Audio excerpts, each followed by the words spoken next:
And a tragic update out of Escambia County, Florida tonight. The body of a private investigator missing for more than a month has been found. Saying that body they found around noon today is believed to be that of Taylor Wright. Deputies have charged Wright's friend, Ashley MacArthur, with second-degree murder.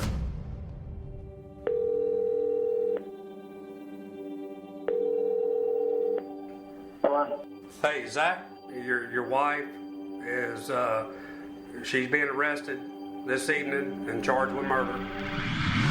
What?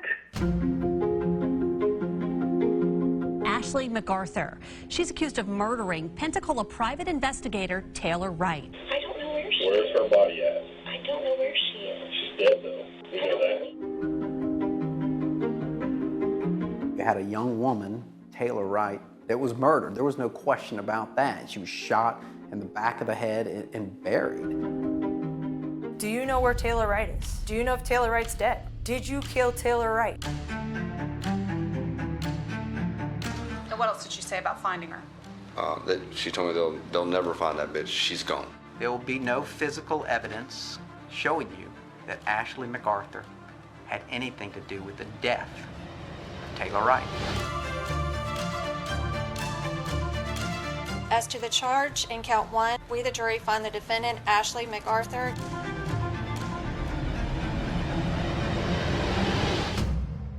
County 911, what's the address of your emergency room?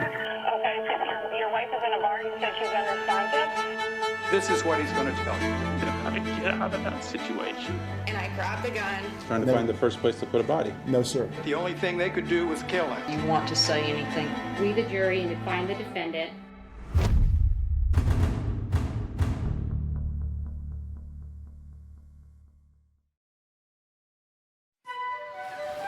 It's a beautiful place. We're a place where people vacation. So we have the Pensacola Naval Air Station. Love our Blue Angels, world famous for those. It's a great town, a great place to raise your family.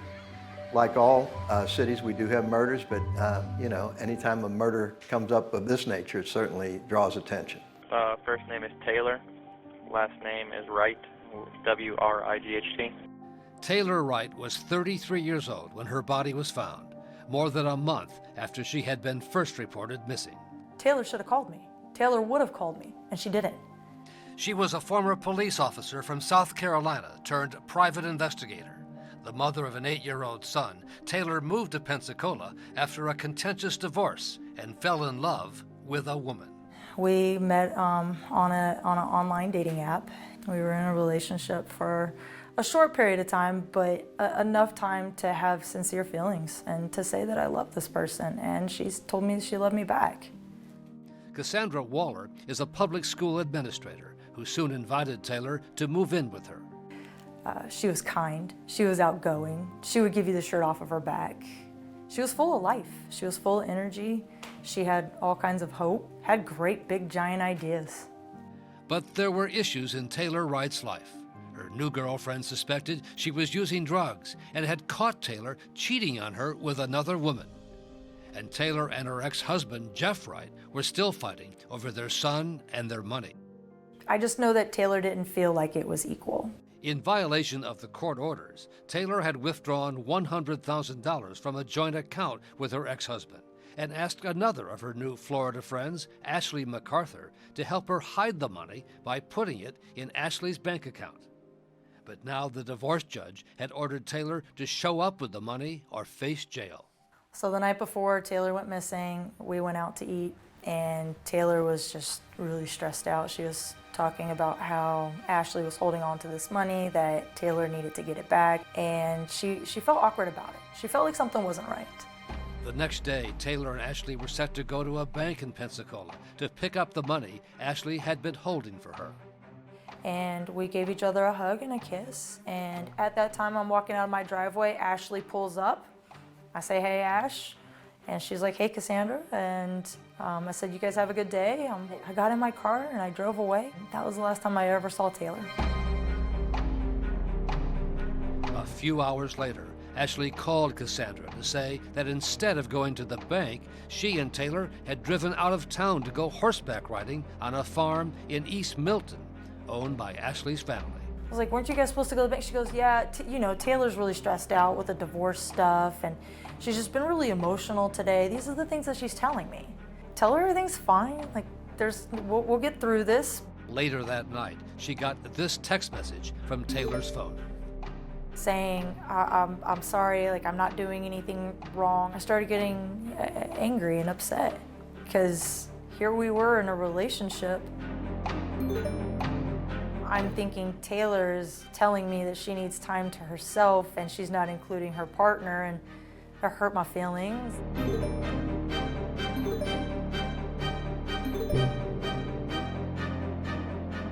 And as the days and nights went by, Cassandra Waller was both worried something had happened and then angry Taylor might have left her for someone else. I sent her texts, I tried calling her, nothing. No responses, nothing. But after more than a week, what had begun as a missing persons case for police soon took on an ominous cast. Everyone is initially a suspect. So certainly Taylor's ex-husband was certainly on everyone's radar, and Cassandra, Taylor's girlfriend at the time. But very early on, we treated it as if it were a homicide. Being handled by two detectives, Chad Wilhite and Richard Gigliotti, who had just been promoted to detective. The first thing we did with this case was contacted Cassandra Waller. There was a time they came to my house, and at one point, Detective Gigliotti crawled under my house. So I'm sitting on the front porch with Detective Wilhite bawling my eyes out because this is embarrassing. Why am I being looked at? My intention right now is not to arrest you for anything. I'm trying to find out why your girlfriend's disappeared. And here I am in this room that they would use to interrogate people, and it's padded walls. It's a place you don't want to be. I can't help but be scared that I'm going to get in trouble for something that I didn't. I was trying to help. She's in her inner circle. She's her girlfriend, so she needs to be pressured as well during the interview to gauge her reaction, see how honest she's being with us. Those questions do got to be asked. If you knew who harmed her, would you tell us? Absolutely.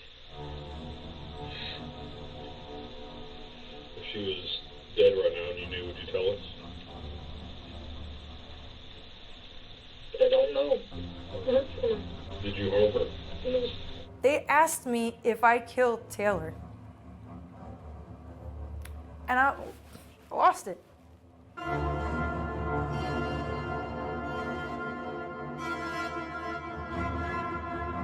When Ashley MacArthur was brought in for questioning as the last person known to have seen Taylor Wright alive.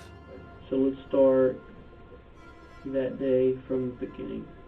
She said she doubted any harm had come to Taylor Wright, offering suggestions about her whereabouts.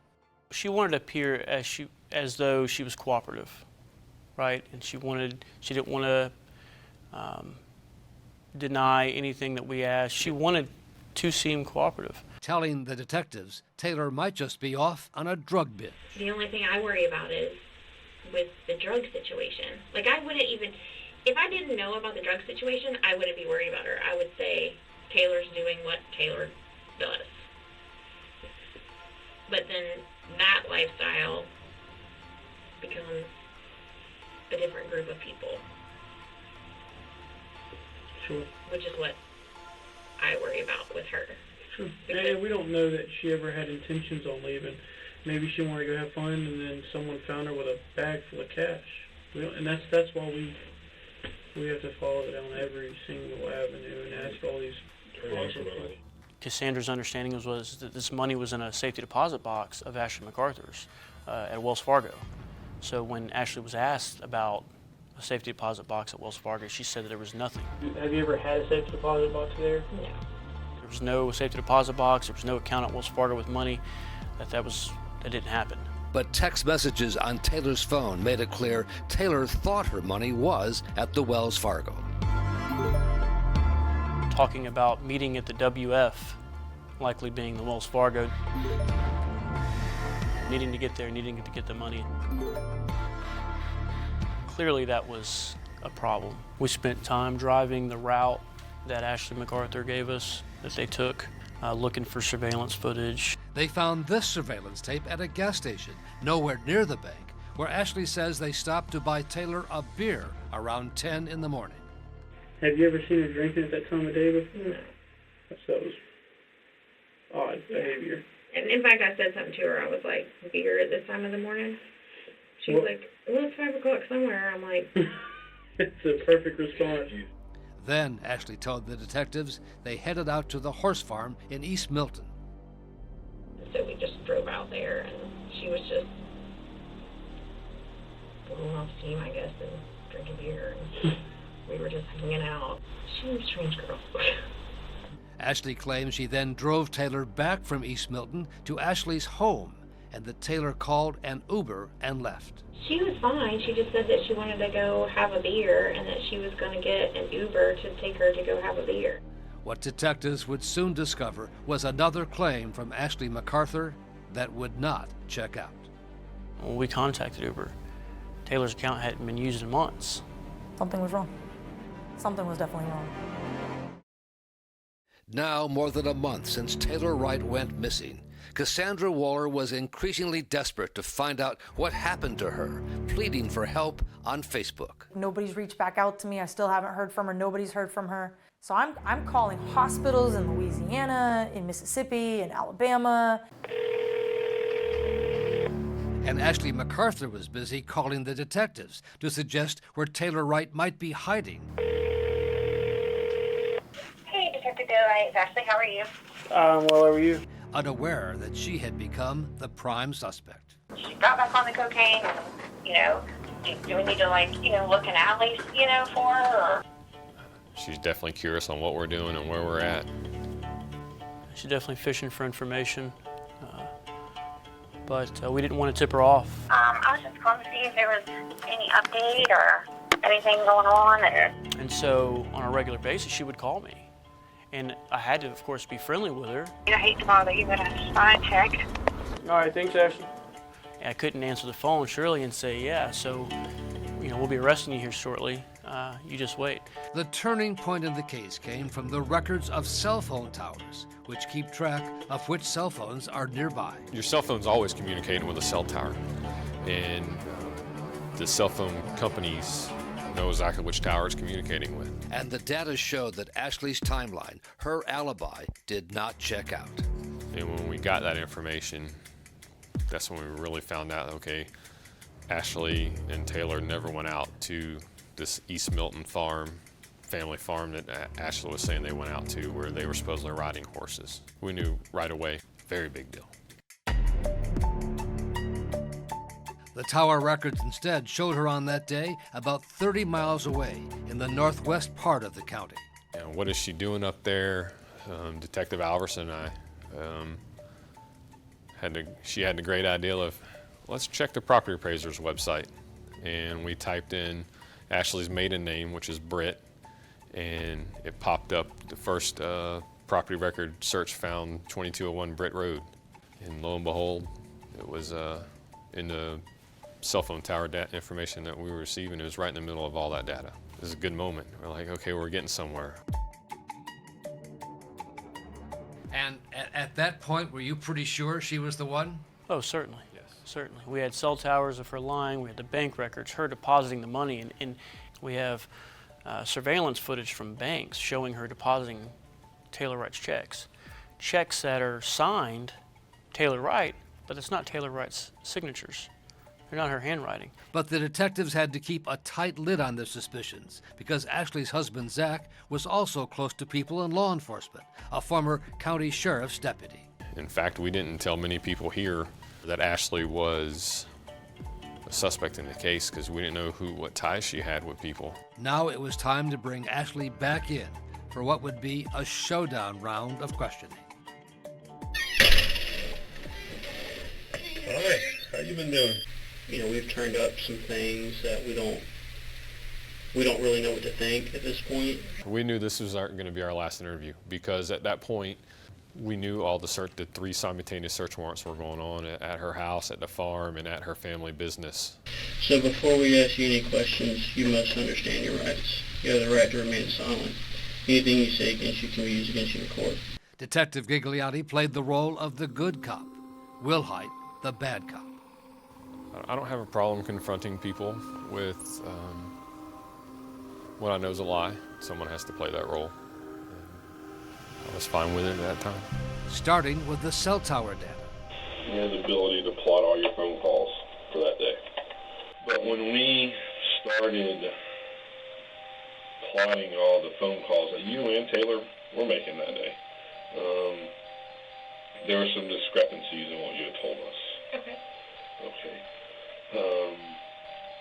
We know that you didn't go to Milton when you said you went to Milton. We did go to Milton. Not when you said you went there. You went that evening. Next, Taylor Wright's checks. Do you know whose signature that is? It says Taylor's name, but it doesn't really look like her signature. Would you maybe wrote her name on there by chance? Probably not. And then finally, what happened at that farm on Britt Road. What were y'all doing out there at this farm? So we know y'all were there. We picked up some stuff that Taylor had there that What was there? she had stored. Some kind of lockbox that she had. Why would you not tell us that originally? Because she asked me not to tell anyone ever. That's not gonna fly. I gotcha. Okay. She seemed to get really closed off, I would say, kind of turning away.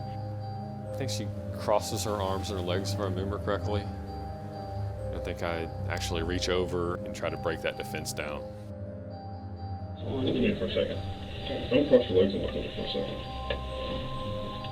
So you could tell she was definitely uncomfortable at that point. What was going through your mind at that time? What do you mean? What were you thinking about? Well,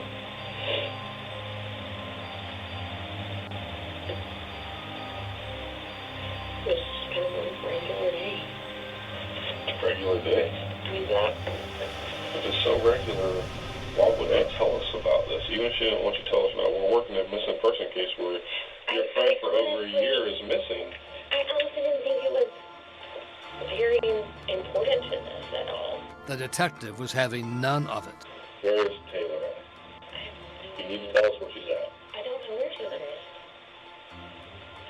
I don't have a clue.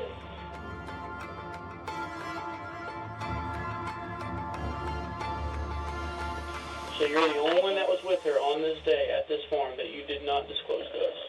I didn't do anything Let me there. tell you this, if she's at that farm, we're going to find her because we're executing a search warrant out there right now. That's fine, but she's not going to be there. Then where's she at? I don't know where she Where's is. her body at? I don't know where she is. She's dead though. We know that. She had two options, either tell us what took place out there or ask to speak to an attorney and terminate the interview. Tell us what happened. I think at this point I need an attorney. The detectives had no choice but to let Ashley MacArthur leave the police station. The search at the Britt Road farm had still not turned up anything. About an hour or two after she walked out of this department, I was on the phone with one of the supervisors out on the Britt Road property, and someone yelled in the background that they had a skull. I had no question in, I think, either of our minds that this was most certainly going to be Taylor Wright's remains. And a tragic update out of Escambia County, Florida tonight. The body of a private investigator missing for more than a month has been found. The body found in a shallow grave at the Britt Road family farm, covered with concrete and potting soil. Hello? Hey, Zach, your wife is, she's being arrested this evening and charged with murder. What? But Ashley MacArthur had not broken under the questioning, had not confessed to anything. Would there be enough evidence for a jury to convict?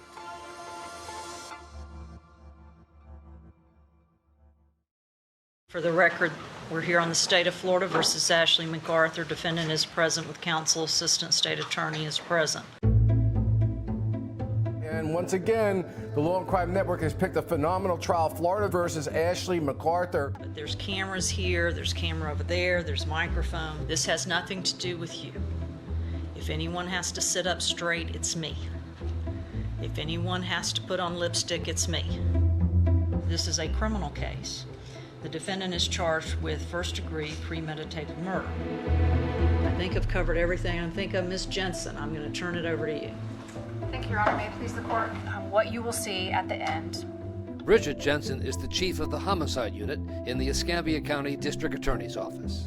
I think one of the most difficult things to overcome was Ashley herself. She was this very small, very pretty, kind of meek, quiet-spoken female who'd never been in trouble. So from the outside looking in, no one would think that she would do something like this.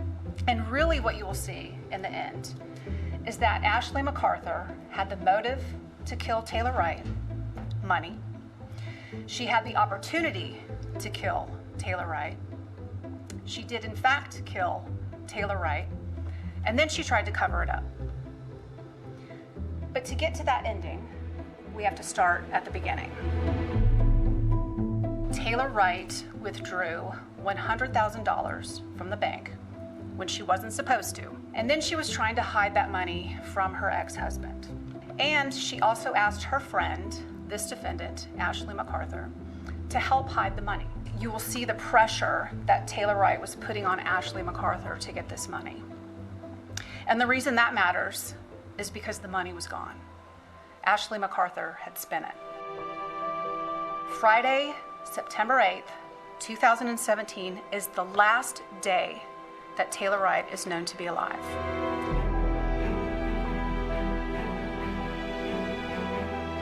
She was with this defendant, Ashley MacArthur, and they were supposed to be going to the bank. Taylor Wright was never seen alive again.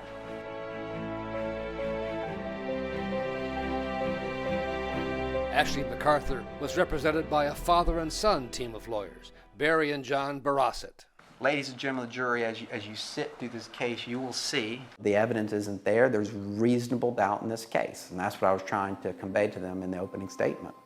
There will be no physical evidence introduced in this trial showing you that Ashley MacArthur had anything to do with the death of Taylor Wright. There will be no eyewitness testimony introduced into evidence showing you that Ashley MacArthur had anything to do with the death of Taylor Wright. There will be no murder weapon introduced into evidence that has any connection to Ashley MacArthur. The first witness called by the prosecution was Taylor Wright's ex-husband, Jeff Wright, who had briefly been considered a possible suspect. Were you and Taylor legally divorced? Yes. Essentially had to clear him. And I think if the jury didn't hear from him, it would be probably a weakness for the state's case.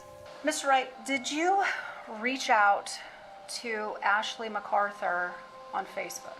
I did. And did you ask her if she maybe knew where Taylor was? I did. And what responses did she give you? She said that she had last seen Taylor with 2 backpacks, significant amount of money, that Taylor was nervous about the upcoming trial.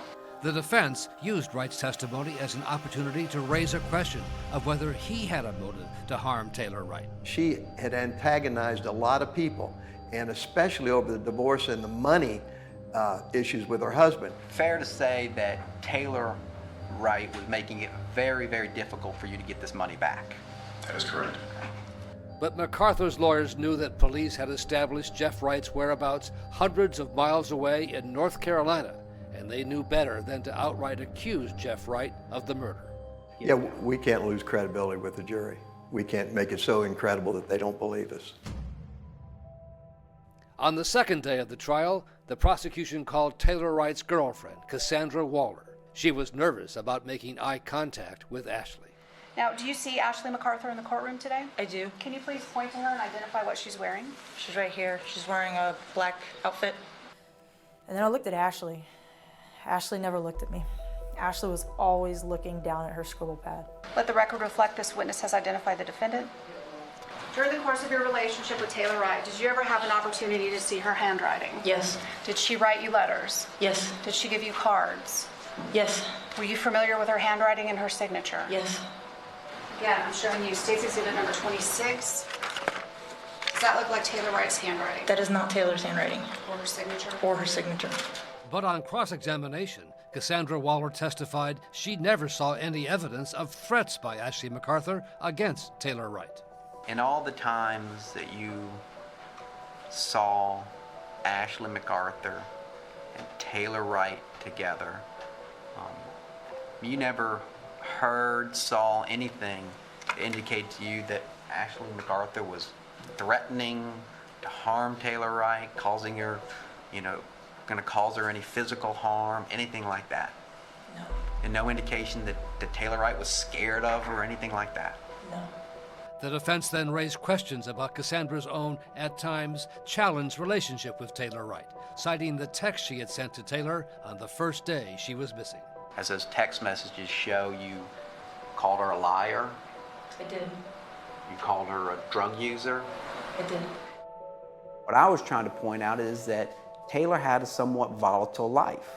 Going back to late July 2017, you indicated to us that you received information that Taylor was having some sort of relationship with another woman over in Mississippi, correct? Yes. She had this secret girlfriend in Mississippi. She was known to use drugs. Just because you don't hear from her on September 8th or 9th doesn't mean she was murdered at that point. That was the point I was trying to make with Cassandra. It's got to be clear as day that I have nothing to do with this. And the fact that they still played that I could have possibly been somebody for the jury, that could have ruined my reputation, my professional career. They'll throw anything and everything out there. That's not okay. Testimony would show that Ashley came from a solid middle-class family, but could often be found in strip clubs and sketchy bars, where her girlfriends and a bartender testified she talked the night before Taylor disappeared about killing her with an overdose of cocaine she had just purchased. Did Ashley tell you, either before, during, or after you went to Babe's, what she was going to do with the cocaine? She said that she was going to put it in Taylor's beard. What did you hear Ashley say? That this world would be better if Taylor wasn't here and that she wasn't a good person. Because one time she said that she's too small to hurt anybody, she'd just shoot them. And then this, the night Taylor went missing. Did you ask Ashley what she did with the cocaine? That she put it in her beer and Taylor spit it out because she said it tasted sour.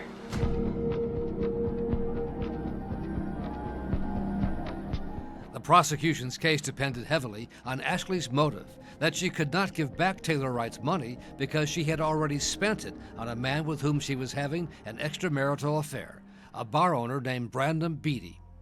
At some point, did you and Miss MacArthur start a sexual relationship? Yes, ma'am. Okay. So I was able to trace $30,000 in cash that Ashley had used to buy her boyfriend a boat. Was she paying the Gulf Power bill at Styx? She did a couple times. Was she buying supplies at Sam's Club for your business? Yes, ma'am, she did. Okay. In approximately August of 2017, did she buy your motorcycle?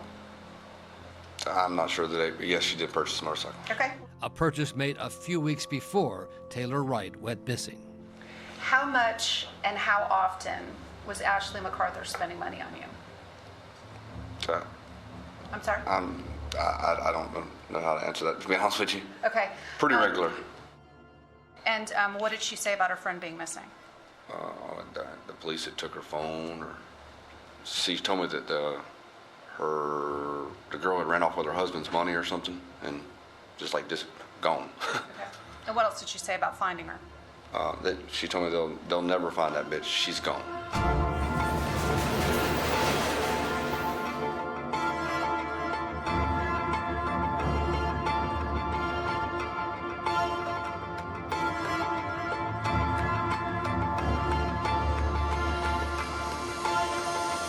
But the defense would have its own cards to play, including a video of Ashley MacArthur that would give her lawyers a surprise opening to undercut the prosecution case.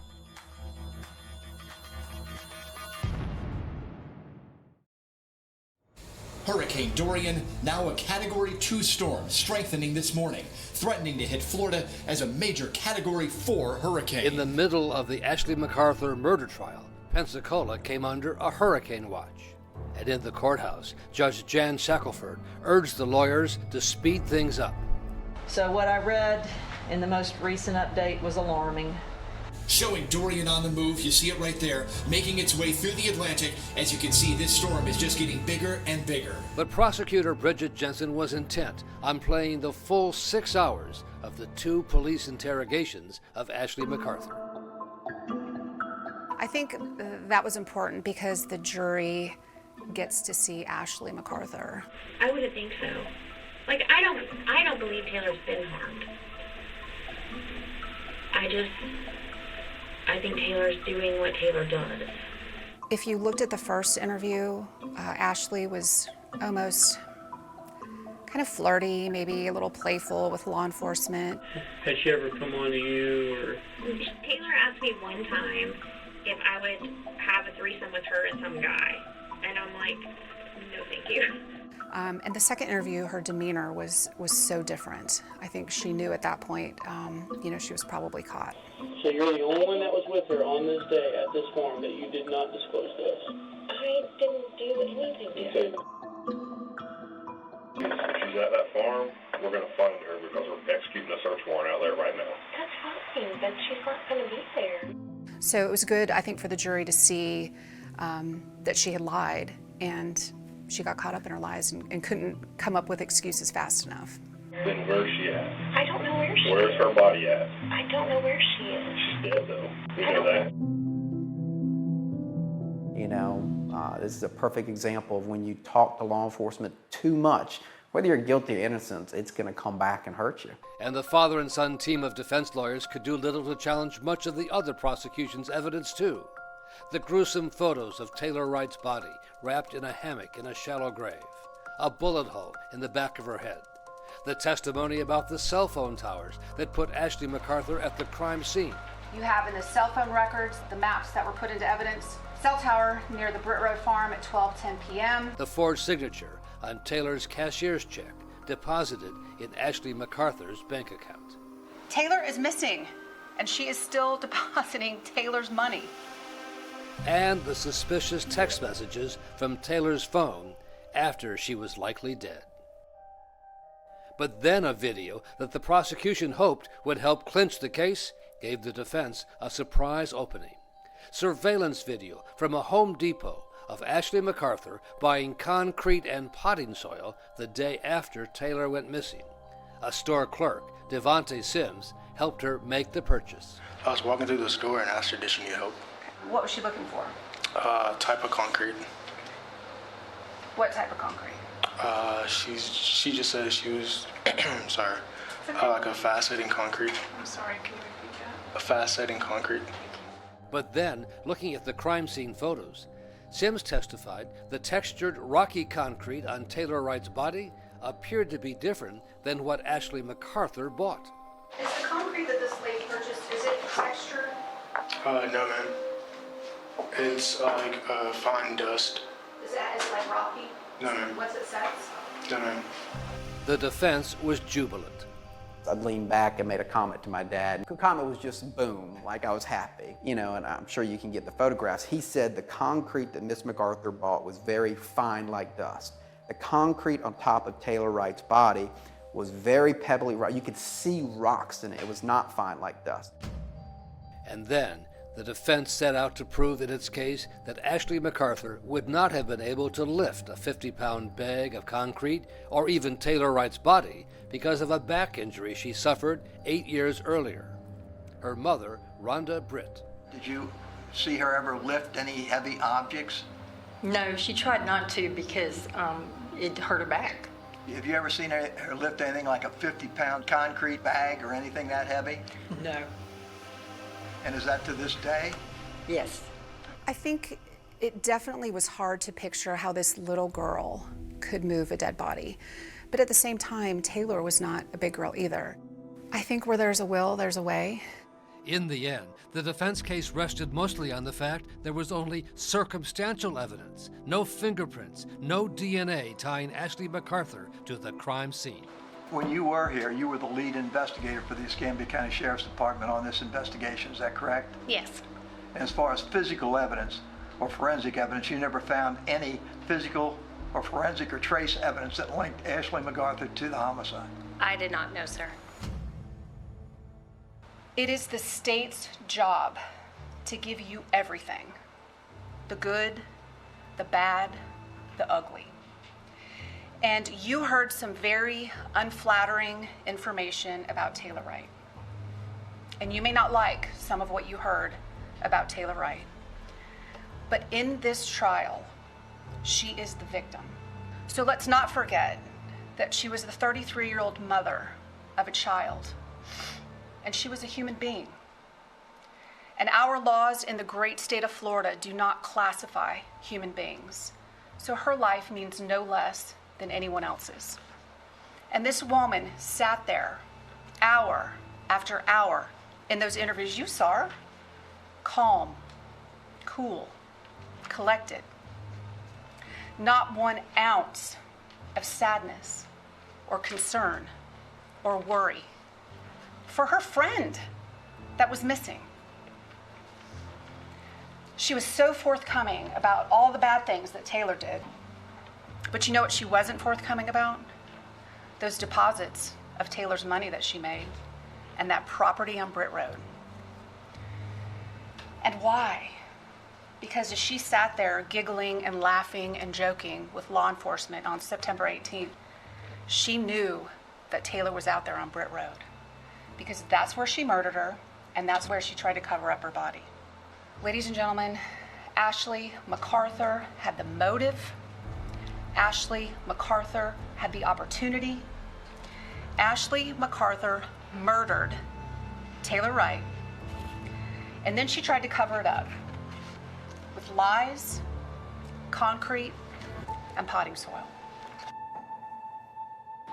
Okay. All right, ladies and gentlemen, I'm going to turn it over to Mr. Barry Barassa. We're here about a murder case, the most serious crime you can be charged with. She is not charged with stealing any money. She's not charged with lying. She's not charged with being unfaithful. She's not on trial for anything other than first-degree murder. They've got to prove that the crime occurred, and they don't have any physical evidence. They have none. There's no DNA linking Miss MacArthur to Taylor Wright's death. There's no trace or scientific evidence linking her. You've seen enough on television. You see what happens when somebody's traumatized, if they've done something, if they've killed somebody, or if they've seen somebody kill somebody. You just don't turn that on and off. There's nothing to indicate anything in her demeanor through these videos that they've got, that they put in, or her clothing or her dishevelment, that indicates that she was killing somebody or dragging somebody's body around. There's nothing there. And that's strong evidence, physical evidence that you can see, not something the state is suggesting. Here's the kicker. And on the concrete, you have photographs. She put one of them up on the screen, a big one, and you saw the concrete. That concrete was rough concrete. It is not the concrete that she purchased. When you consider the evidence and the burden that the state has, I ask you to do your duty in this case, because there is a reasonable doubt, and I ask you to return a verdict of not guilty of Miss MacArthur.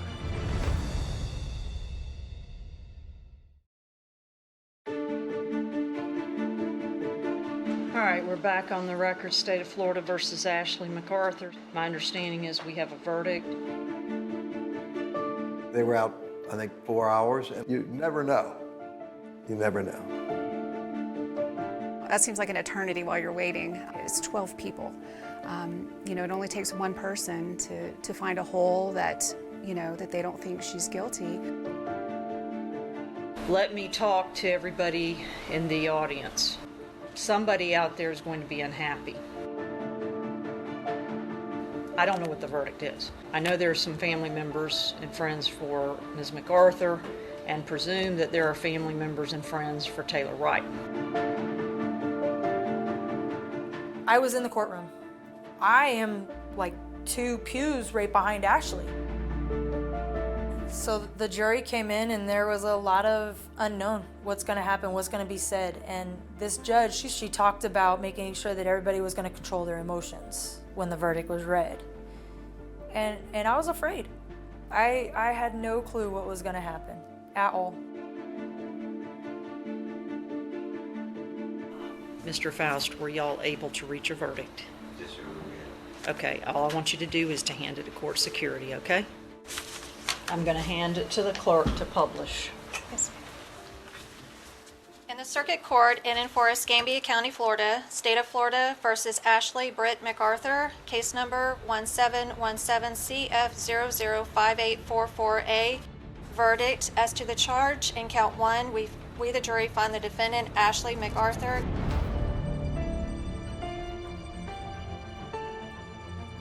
guilty of first-degree premeditated murder with a firearm as charged in the indictment. So say we all. David A. Faust, foreperson, dated August 30th, 2019. So I was trying to fight back all the tears and all the emotions and everything that I had been through.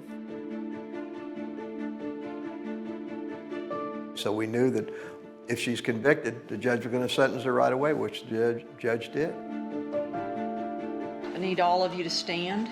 And Ms. MacArthur, I'm going to ask you one question. Raise your right hand. Do you swear or affirm the testimony you're about to give will be the truth? If so, say I do. Okay. Ms. MacArthur, I want to make sure that I ask you personally, do you want to say anything to the court? Okay. All right, then, Ashley MacArthur, having been found guilty beyond a reasonable doubt by a jury of your peers of first-degree premeditated murder with a firearm, I am going to adjudicate you guilty. I'm going to sentence you to life with a mandatory minimum 25 years state prison. In the end, justice was done. And she'll spend the rest of her life? She will spend the rest of her life in prison.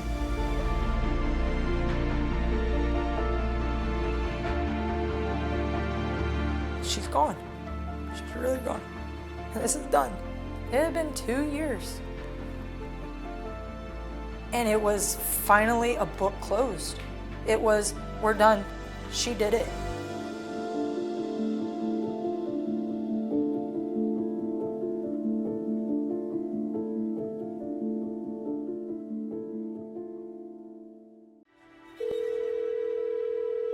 County 911. Oh, I killed my boyfriend in self-defense. Okay, what's his name? Ryan Carter posted. He's an attorney in Cincinnati. We are talking about the Shayna Hubers case. How could we not? There was no doubt about who pulled the trigger. This wasn't a whodunit. And I grabbed the gun and I shot him. The question that was left for all of us to decide was the why.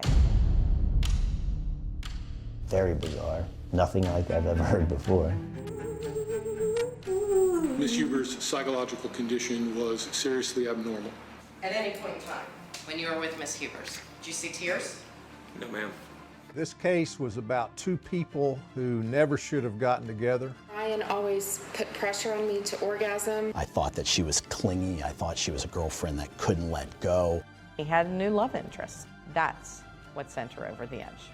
She was just very, very upset, and she was kind of saying how she was going to kill him. There were only two ways he was leaving his condo that night, either as Shayna's boyfriend or in a body bag.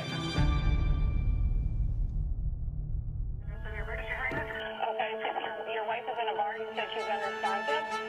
This is what he's going to tell you. How to get out of that situation. And I grabbed the gun. Trying to find the first place to put a body. No, sir. The only thing they could do was kill him. You want to say anything? We, the jury, and to find the defendant.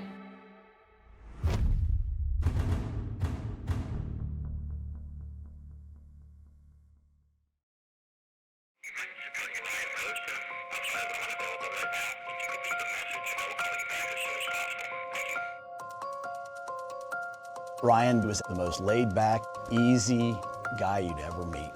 He was a very good lawyer. Carried himself like a professional. It was always important to Ryan to carry yourself. Looks mattered to Ryan Poston, a young Cincinnati lawyer. You always have to look professional. You have to look like a lawyer. He thought that it was important. And looks mattered to his new girlfriend, Shayna Hubers. a college student across the river in Kentucky. Shayna Hubers is a very talented woman.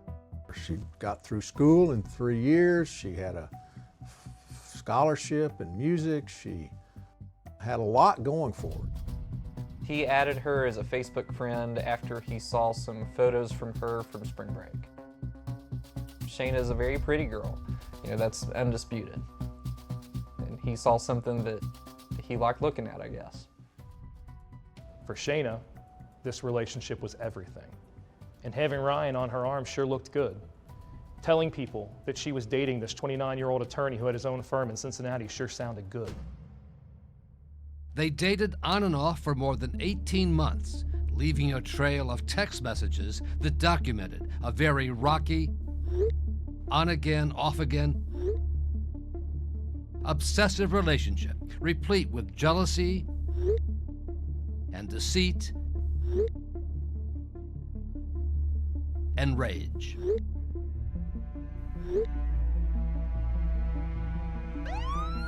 A relationship that would end with Ryan Poston dead on his apartment floor and Shayna Hubers on trial for murder. I grabbed the gun and I shot him. In the days leading up to his murder, Ryan was pulling away. I thought that she was clingy. I thought she was a girlfriend that couldn't let go. He didn't want to hurt her feelings. He wanted her nicely to go away. She communicated to her friends that she was losing him, that she thought it could be real this time. We found countless instances where Shayna Hubers would show up at his apartment, somehow get in, and be laying naked on the couch when he came home from work. And Brian just wasn't that into her. She tried everything she could from a sexual perspective to get that interest. It just wasn't working. He had finally found the strength to say he was done. Business was good. His friends were good. And he had a new love interest. That's what sent her over the edge. A former Miss Ohio, Audrey Bolte. Ohio. On the night he would die, Ryan and Audrey were supposed to go on their first date. I think Shayna Hubers would have been upset if Ryan Poston was dating anybody else, but when you throw into the mix the fact that this was a beauty queen, I think that really sent her off. She had downloaded a picture of Audrey when she became Miss Ohio, downloaded that onto her computer just hours before Ryan was shot and killed. It all came to a head just after 8 o'clock on a Friday night at Ryan Poston's apartment in the Cincinnati suburb of Highland Heights, Kentucky. Campbell County 911. Oh, I killed my boyfriend in self-defense. Okay, hold on. What did you kill him with? A gun, a loaded gun in the house. Tell me where the gun is right now. The gun is in the house. I laid it on the bookshelf. Where are you? I'm standing about 10 feet from his dead body. Okay, are you sure that he is dead? He's dead, ma'am. He's completely dead. We later found out that she had called her mother first. She made the statement that she waited 15 minutes to call the police. I don't know what would have happened had she stopped right then and called 911. He may have still had a chance.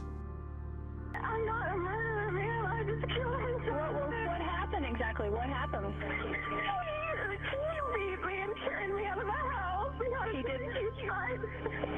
beat me and tried to carry me out of the house, and I came back in to get my things, and he was right in front of me, and he reached down and grabbed the gun, and I grabbed it out of his hand and pulled the trigger. Okay. All right. Do you need an ambulance? Have you been injured? I'm not injured, ma'am. I was thrown into the side of the couch. Okay. Have you had a history of domestic violence with him? Yes. So he slammed you into the couch, but you don't have any injuries? I don't have any injuries. I was just very frightened. He's a lot bigger than me. He's 6'3", 200 pounds. I'm 5'8", 120. He threw me across the room, and I was very startled. I was laying on the floor. Okay. And I killed him. And then the call ended with this astounding admission from Shayna Hubers. And then because he was twitching and I knew he was going to die anyway, and he was making funny noises, I shot him a couple more times just to kill him because I knew he would have been. I'm sorry, you said you shot him a couple more times after that? Yeah. How many times did you shoot him total? I don't know. Okay, because he was twitching and you knew he was going to die, so you shot him again? I have to make sure he was dead because he was twitching so bad and I don't want to watch him lay there and twitch. So you shot him instead of calling 911? I did because I knew he was going to die anyway. Shayna Hubers was not done yet. What would happen in this interview room would either clinch her guilt or prove she acted out of self-defense or was so emotionally disturbed that she could not be convicted of murder.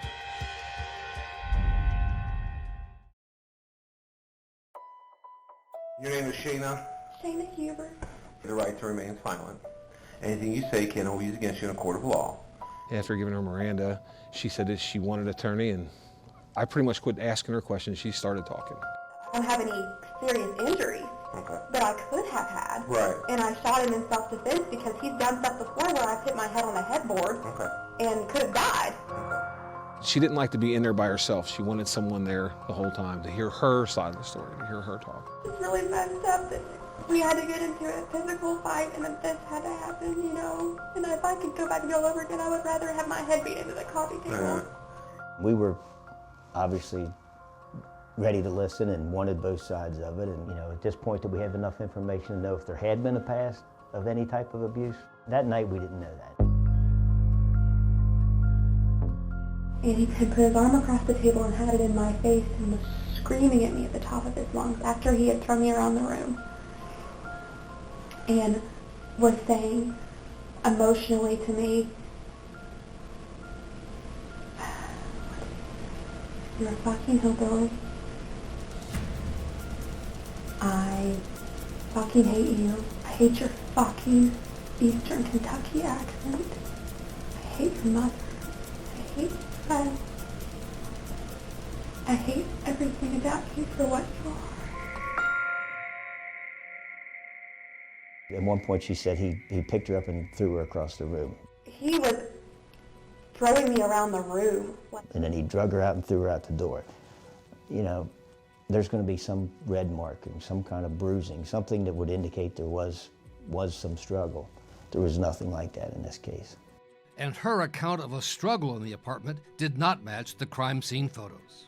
Nothing was disturbed on the table. The bookcase had bullets standing on end, had pipes, like smoking pipes, had books. Nothing knocked over. He was like this. And then Shayna began to recount her version of Ryan's final moments. Went like this. Literally. That's when I knew he was dead. Or close to it and twitching. I was in a back room with Chief Birkenauer listening to the words that she said. And I continued to find myself shocked by the harshness of her words, kind of a flippant nature. Shot it once and didn't shoot again for a while. But I was watching him die. It was so painful to watch him die and to know that I had done that.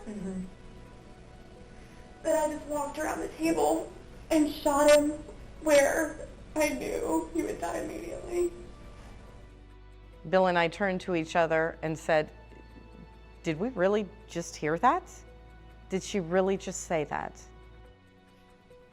Over the years, I've seen people who have been in shock. I've never had anybody tell me that someone pirouettes when they're in shock, that someone sings when they're in shock, that somebody snaps their fingers and says, I did it, when they're in shock. I did. Yeah, I did.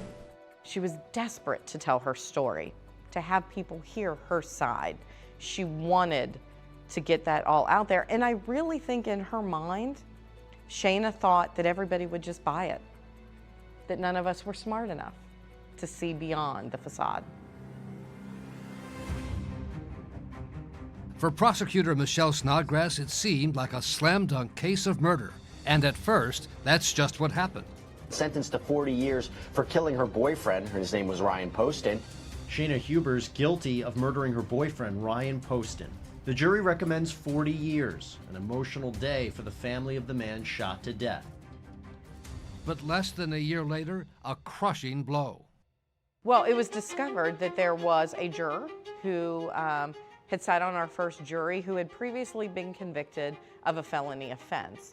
Under the law in Kentucky, if you have a prior felony conviction, you are excluded from serving on a jury.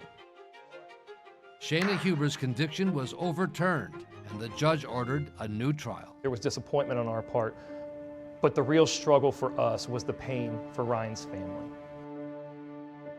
That closure was torn away from them, that peace of mind was torn away from them, and that they were going to have to undo whatever healing they had done and live it all again. At the Kentucky jail where she had begun serving her 40-year sentence, Shayna Hubers was jubilant.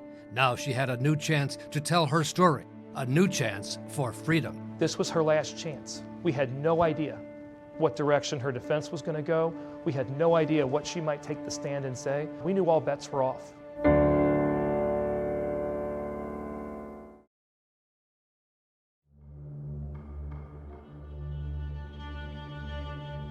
There's a big river separating northern Kentucky from Cincinnati. You will find on juries here, as opposed to possibly over the river in a bigger city, that people believe in more traditional values. People expect people to conduct themselves in a certain way. All rise. But there would be nothing traditional in this trial. Two is now in session. Honorable Dan Zala presiding. Please be seated. Commonwealth of Kentucky versus Shayna Hubers, 12 CR 954. Including graphic testimony about the couple's sex life. Okay, at this time, the court calls upon the Commonwealth to commence opening statement. Ladies and gentlemen of the jury, Ryan Poston was alive for each of the 6 shots that Shayna Hubers pumped into his body. He was alive when she shot him here, here, here, here, here, and here. And he was alone, except for the woman standing over him, gun in hand. His murder. Her. Shayna's young, she's attractive, she's articulate, she's well-dressed. The jury walks in and they see this girl and they might not think, looking at her, that she's capable of something like this. And that's why it was so crucial to give them the picture of who she really is. You're gonna come to see that she is jealous and she is calculated, and most of all, ladies and gentlemen, she is manipulative. Someone who would go to the ends of the earth to get her way, because in her world, what Shayna wants, Shayna gets, and what she wanted more than anything in 2012 was Ryan Poston. There were only 2 ways he was leaving his condo that night, either as Shayna's boyfriend or in a body bag. For the new trial, Shayna's family hired a new lawyer. Good morning, ladies and gentlemen. David Eldridge of Knoxville, Tennessee, with a new strategy that did not rely on self-defense, but instead on her state of mind that night. Our approach was to focus more on the extreme emotional disturbance.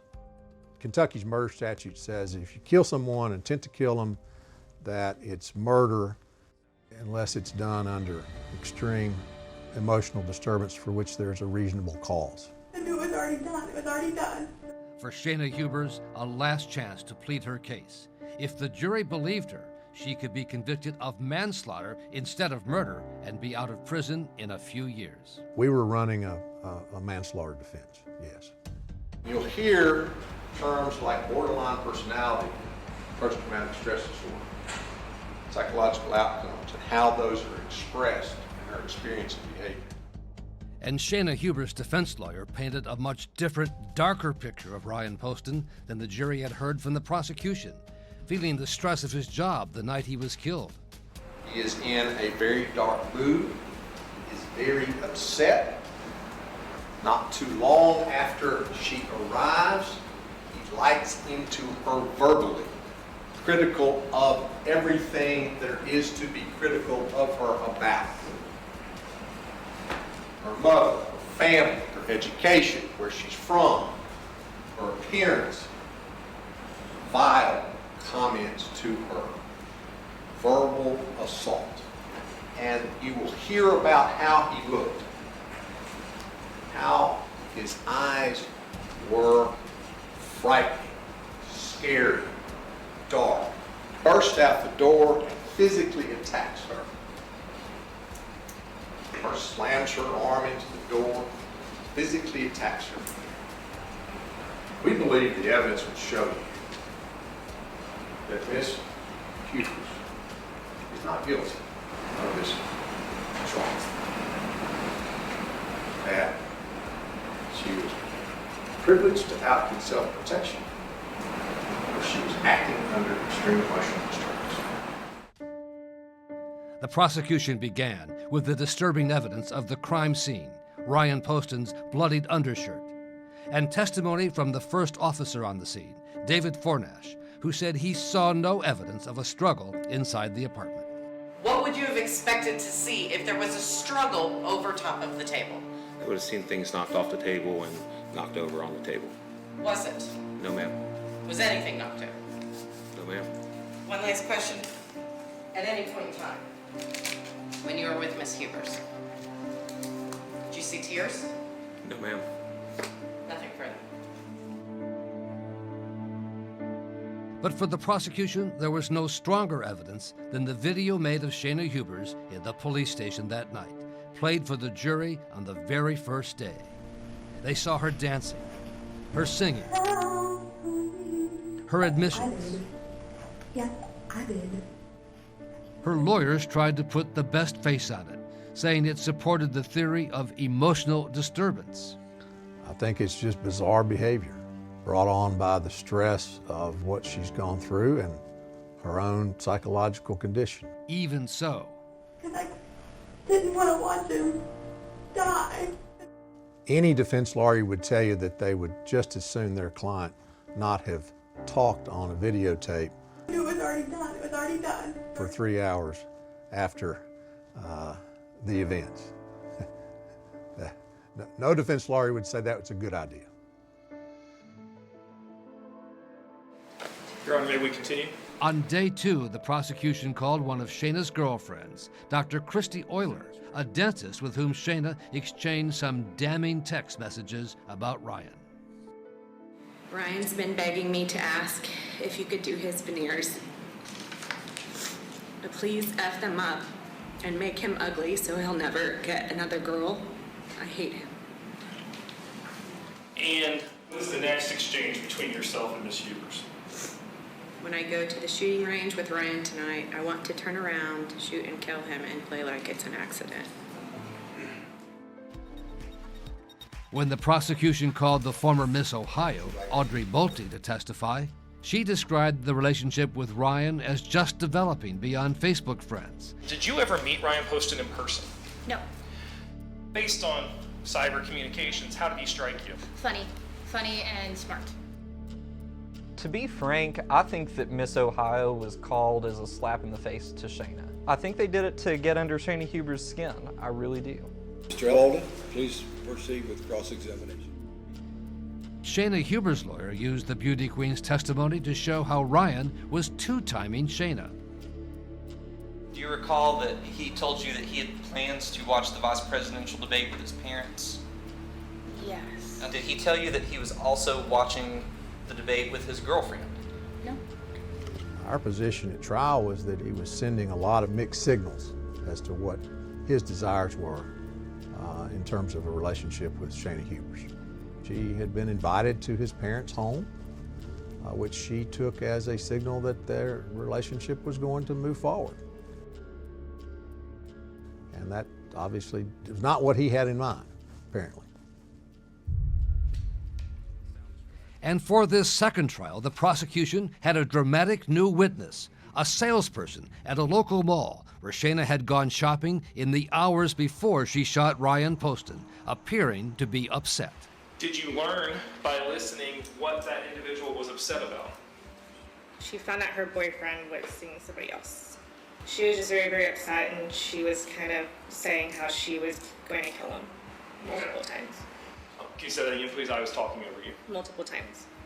The prosecution closed its case with testimony from women who had been cellmates in jail with Shayna Hubers and said she admitted making up a story that Ryan had raped and physically abused her. What did she tell you? About the rape and the abuse, that it did not happen that night. Nothing further. Now, Shayna Hubers and her lawyer, David Eldridge, had to make a big decision. Should Shayna take the stand the following morning? Shayna Hubers wanted to testify, and that's her absolute right to do so. But if she did, prosecutors would be ready with an aggressive cross-examination.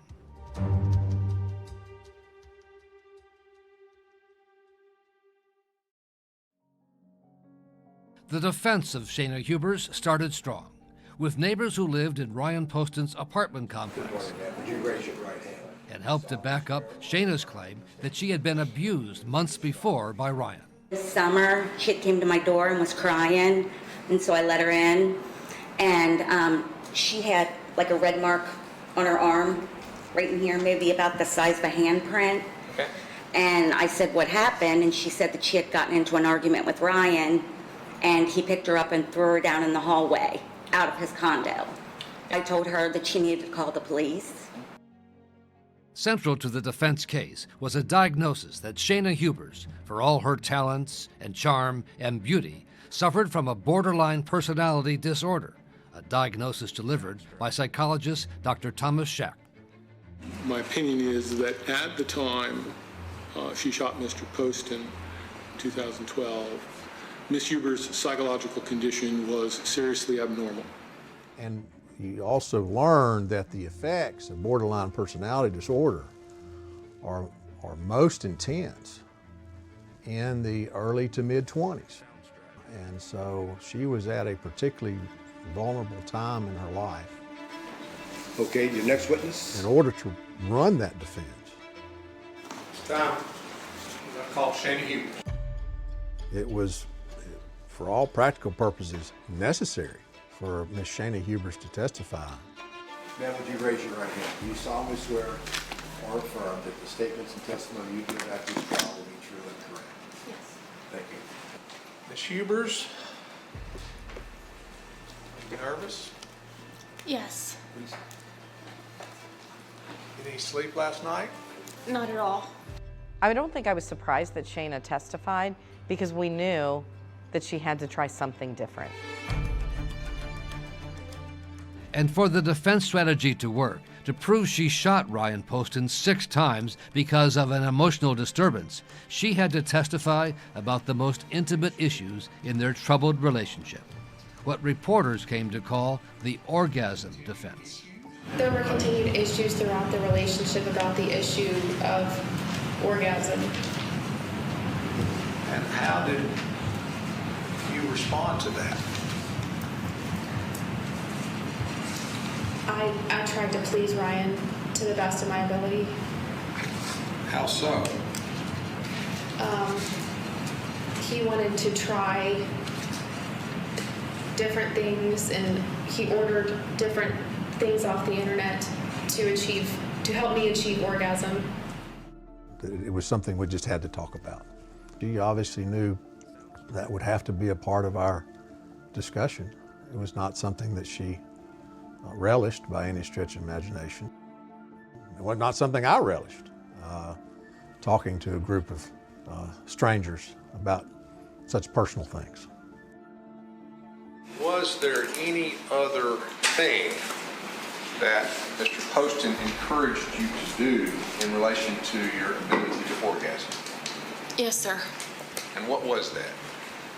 He wanted me to obtain a G-shot injection inside of my vagina, and I'm sure nobody knows what that is. I didn't know what it was. It's a collagen injection inside of your G-shot, inside of your body. There is no doubt that they tried to imply that Ryan had been emotionally abusive to Shayna. There is no doubt that's where they were going.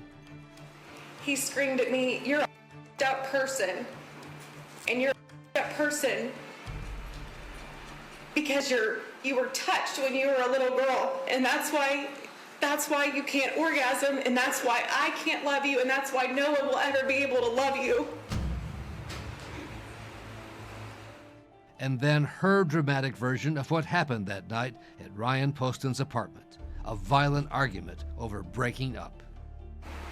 I remember trying to stand up where I was sitting on the floor, and Ryan pushed me back down by my chest. He put his hand on my chest and pushed me back down onto the floor. And I was crying, and I was hysterically crying, and I recall Ryan standing over me and grabbing the gun that was sitting on the table and pointing it at me and saying, "I could just kill you right now and get away with it. Nobody would even know." How did you react to that? I was shocked. I was afraid. I didn't understand what I had done to deserve any of this. Okay. Tell the ladies and gentlemen of the jury what happened. He set the gun back down on the table, and he walked around the table, and he was still talking, and he was still saying hurtful things. I don't remember exactly what. And he was standing up from the chair, and he was reaching across the table, and I don't know if he was reaching for the gun or reaching for me, but I was still sitting on the floor at this point in time, and I got up off the floor, and I grabbed the gun, and I shot him. Yeah, she could play a part for the jurors, for the judge, for the TV cameras. And Commonwealth Attorney Michelle Snodgrass was ready for the cross-examination. Well, we prepped for years for Shayna Hubers to be cross-examined. We had spent 7 years. 7 years we had been pouring through this material. Michelle, Cheryl, and I, and Bill Birkenauer knew this case so well that no matter which direction they went, I knew that we would have something to fight. And it kind of all culminates in that one moment when you actually have the ability to cross-examine the murderer. Hard for you, isn't it true, ma'am, when things end in a way that you don't want them to? Sure, that's difficult for me.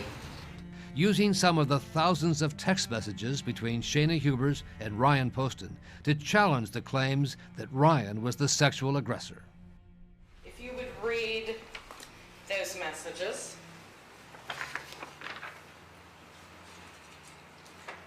What was the reason that you gave Mr. Poston for asking him to initiate sex with you? I said I didn't want to force myself on him. Any more? Was that also on there? Yes. Yeah, any more? You didn't want to have to force yourself. Objection, Judge, to repeating the I'm system. sorry, I was withdrawn. Thank you, ma'am. And another from Ryan to Shayna to show he was not the callous brute she had described. What did he say? Tell the jury what he said to you. I know you did, and I really appreciate all of it, but it really makes it that much more apparent to me that you should probably be pursuing a relationship with one of those guys you were telling me about a couple of weeks ago. Okay.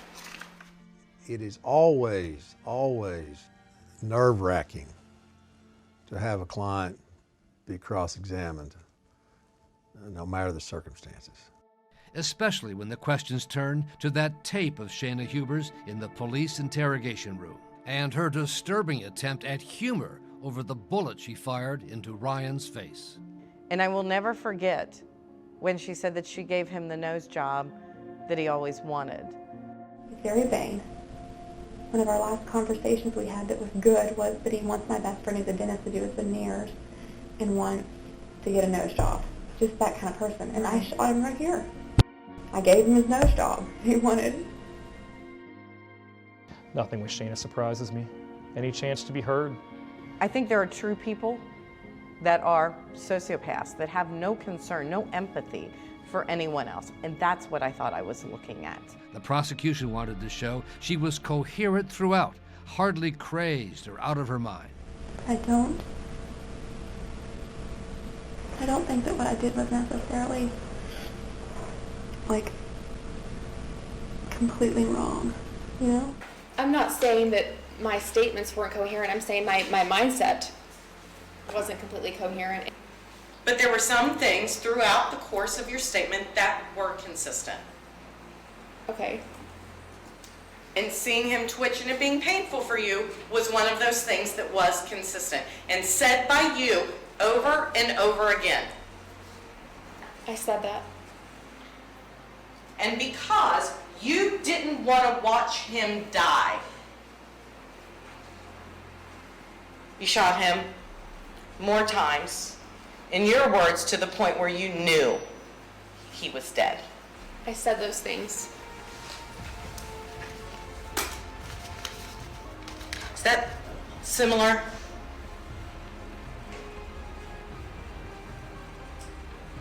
to what people do when they see an injured animal?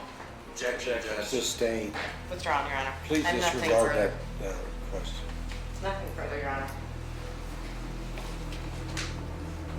She treated him no better than roadkill, shot him and put him out of his misery.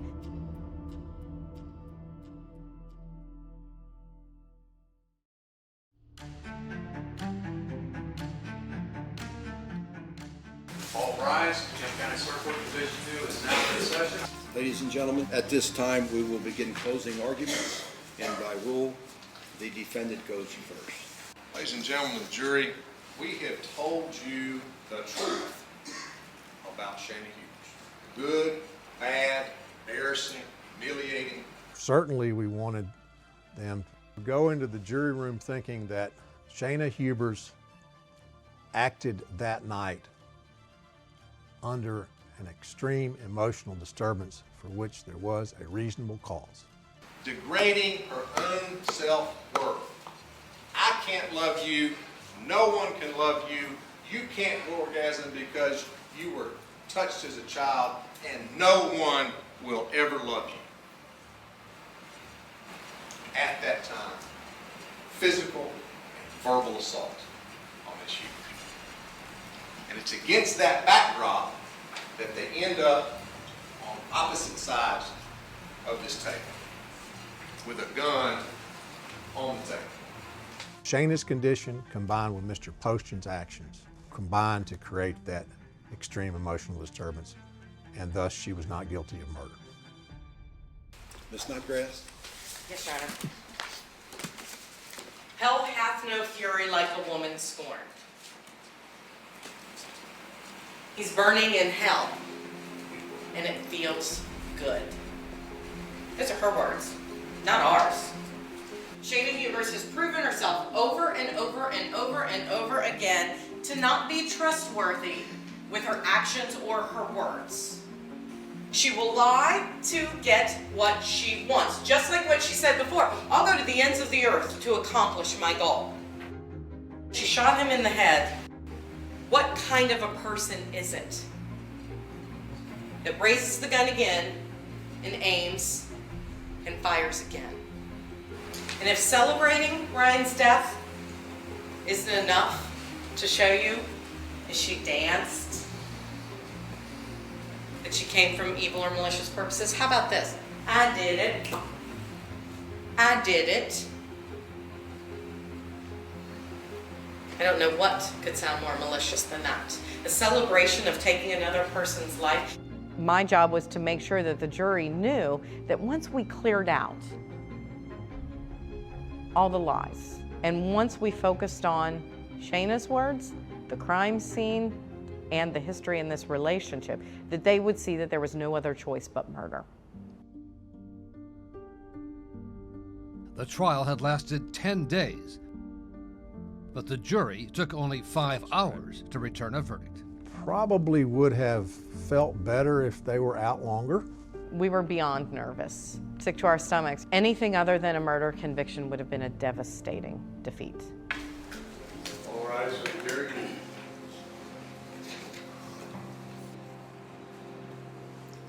Is what you have, the jury's verdict, in your hand? Yes. Okay, would you give that to the bailiff, please? Thank you.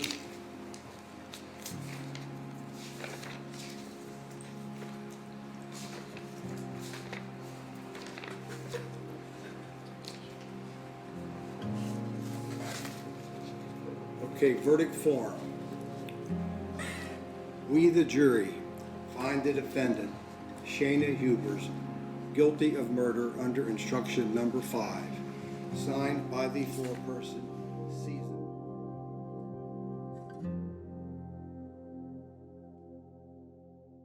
But the real drama was yet to come. When the murder conviction came back, that was great and all, but that was just the first hurdle. Now it was time for sentencing. In Kentucky, when an individual is found guilty of murder, they can be sentenced to 20 to 50 years or life imprisonment. That was the range that the jury was given. And prosecutors felt anything less than the 40 years she had received in the first trial would be a defeat. We all agreed life was the goal this time. Not a murder conviction, not 40 years. It was life this time. And prosecutors called Ryan Poston's family, his sister and parents, to make sure the jurors understood the grief and emotion that his family still felt, even years after he was murdered. Are you related to Ryan? Ryan's my brother. Explain to the jury what you have with you. Because I'm 30 years old, I don't need to bring a teddy bear up with me. This teddy bear was made by Jay's sister. This is Ryan's shirt.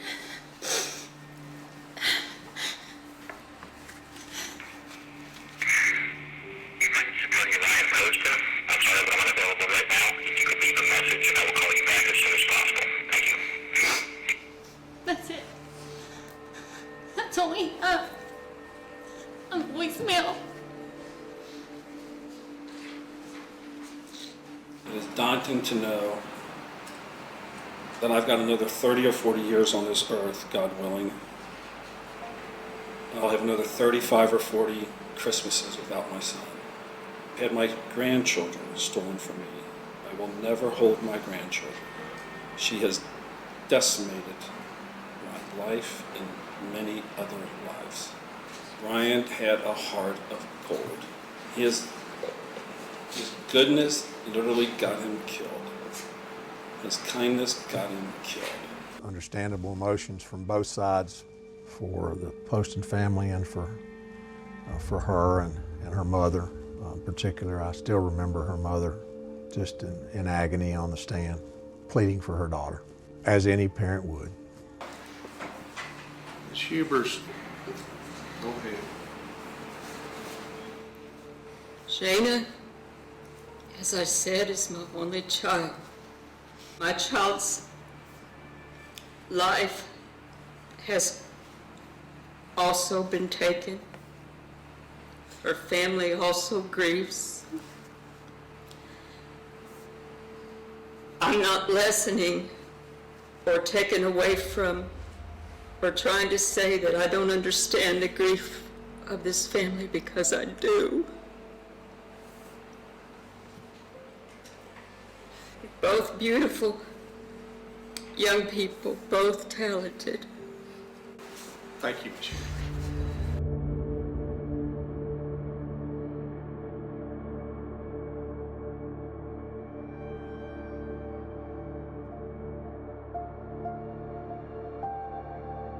Again, it only took the jury a few hours to reach a decision. And do you have the verdict form?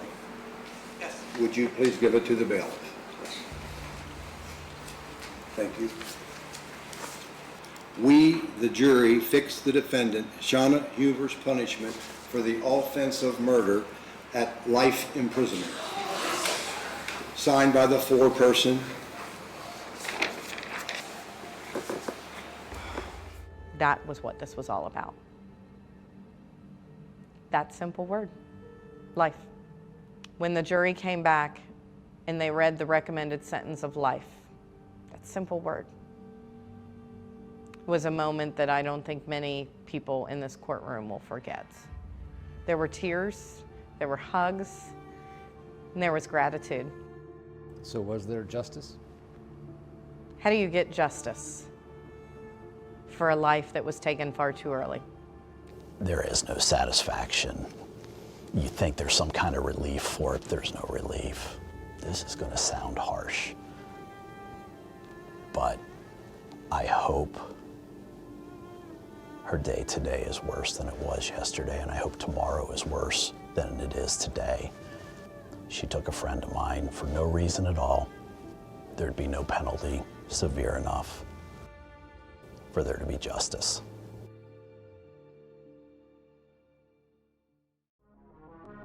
Ladies and gentlemen, we are here today because the defendant, Brooke Richardson, murdered a baby that she didn't want and never intended to keep. She's a great student. She started doing competitive cheer outside of the school. Skylar has just learned she's pregnant and she tells no one. Nobody knows about this. Sometime when her mother, father, and brother were asleep, Skylar delivers a baby girl. She names her daughter Annabelle. And then she buries the remains in the backyard. He did give birth to a newborn infant. He caused the death of that infant. She subsequently burned the infant. They were on a one-way track to get her to confess so they could take her to jail. Are you going to put me in jail because of that? People were ready to convict. There was false information everywhere. It was ugly. She was determined to keep her secret. Skylar, if they do an autopsy on the baby and they find out that it was living at the time of the birth, then you will go to jail. I never meant to kill my baby. Your wife is in a bar. You said she's unresponsive. This is what he's going to tell you. How to get out of that situation. And I grabbed the gun. Trying to find the first place to put a body. No, sir. The only thing they could do was kill him. You want to say anything? We, the jury, and to find the defendant.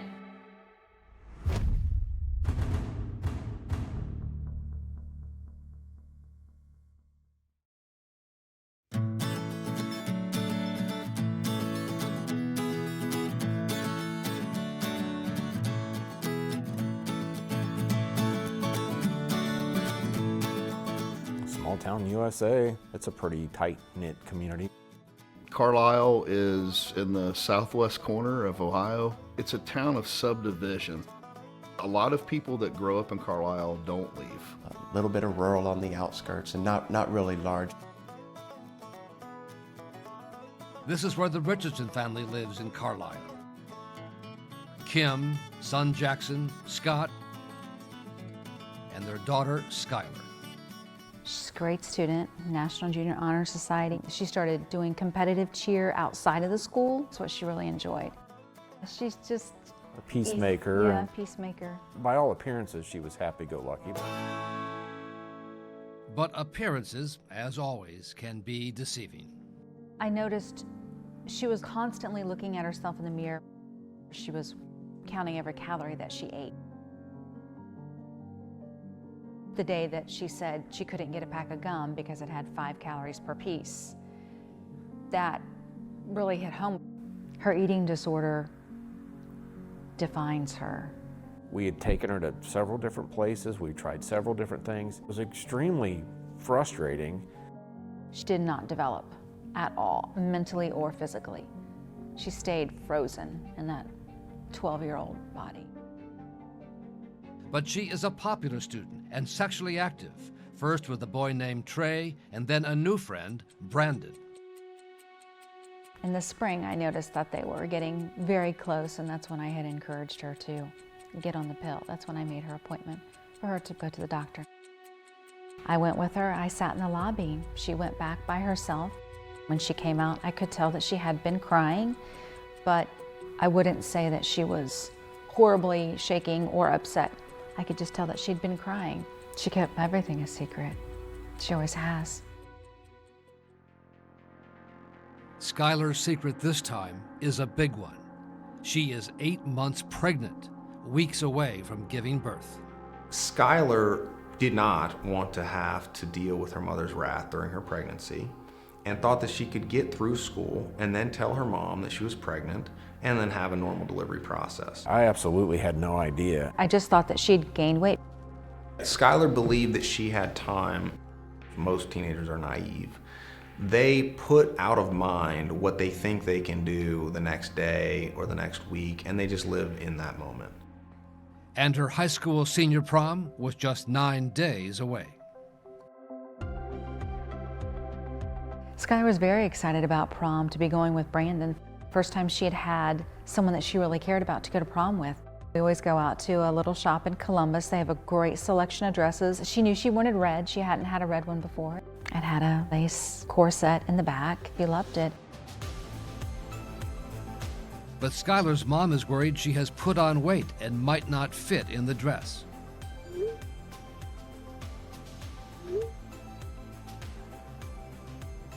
I always get stressed out because if her hair's not right, you know, with girls, they've got hair, nails, makeup, the whole thing. She wasn't exactly happy with herself, but she never is. Prom night is a disaster. It's supposed to be the perfect night, but she's having major cramping. And she's even mentioned it to Brandon that she has the worst cramps she's ever had. Skylar is in a lot of pain at prom because she's in labor and still just plows through and goes forward with it. Skylar keeps her secret from everyone. And then the next night, back home, Skylar makes a decision that will change her life forever. Sometime when her mother, father, and brother were asleep, Skylar delivers a baby girl. She says she delivers it in the bathroom on the toilet. I mean, I still can't believe that none of us woke up. She says the umbilical cord is not attached, the baby is not breathing, it doesn't have a heartbeat. I have no doubt it was a stillborn. There's no way that we wouldn't have heard or the dogs wouldn't have reacted or something. And then takes the baby down the stairs into the garage, gets a garden trowel. She names her daughter Annabelle, and then she buries the remains in the backyard.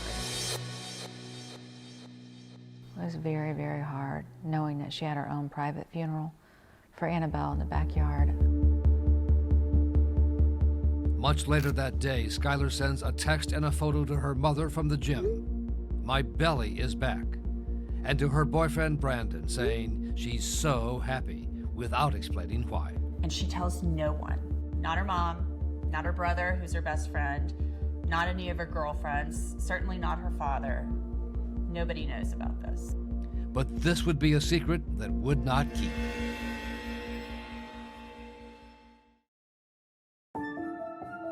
Two months after burying baby Annabelle in her backyard, Skylar returned to the doctor's office for more birth control pills, where of course she was asked what happened to the baby. Skylar Richardson had gone there for a follow-up appointment and told the doctors while she was there that she had delivered a baby that was not breathing and that she had subsequently buried her in the residence of her backyard. The Warren County Sheriff's Office begins to investigate. You can have a seat right there on the other side, and we'll come in just a couple minutes, okay? Skylar is brought by her father to the police station for questioning by Detectives John Fain and Katie Gee. As I was driving up there, I thought there might be some other explanation or probably something happened other than there was truly going to be the remains of a newborn infant in the backyard of the residence. I said, "Can I be in there with her?" He said, "No, she's 18. We have to talk to her alone." I said, "Does she need an attorney?" "Oh, absolutely not. She's not in any trouble." Naively thinking that, why would a police officer lie to you? But Detective Fain begins by giving Skylar her Miranda rights. Can you read this part out loud for me, just that last paragraph? I have read the statement of my rights and I fully understand what my rights are. I do not want a lawyer at this time and am willing to speak with law enforcement officers. If you're okay, then just sign right there.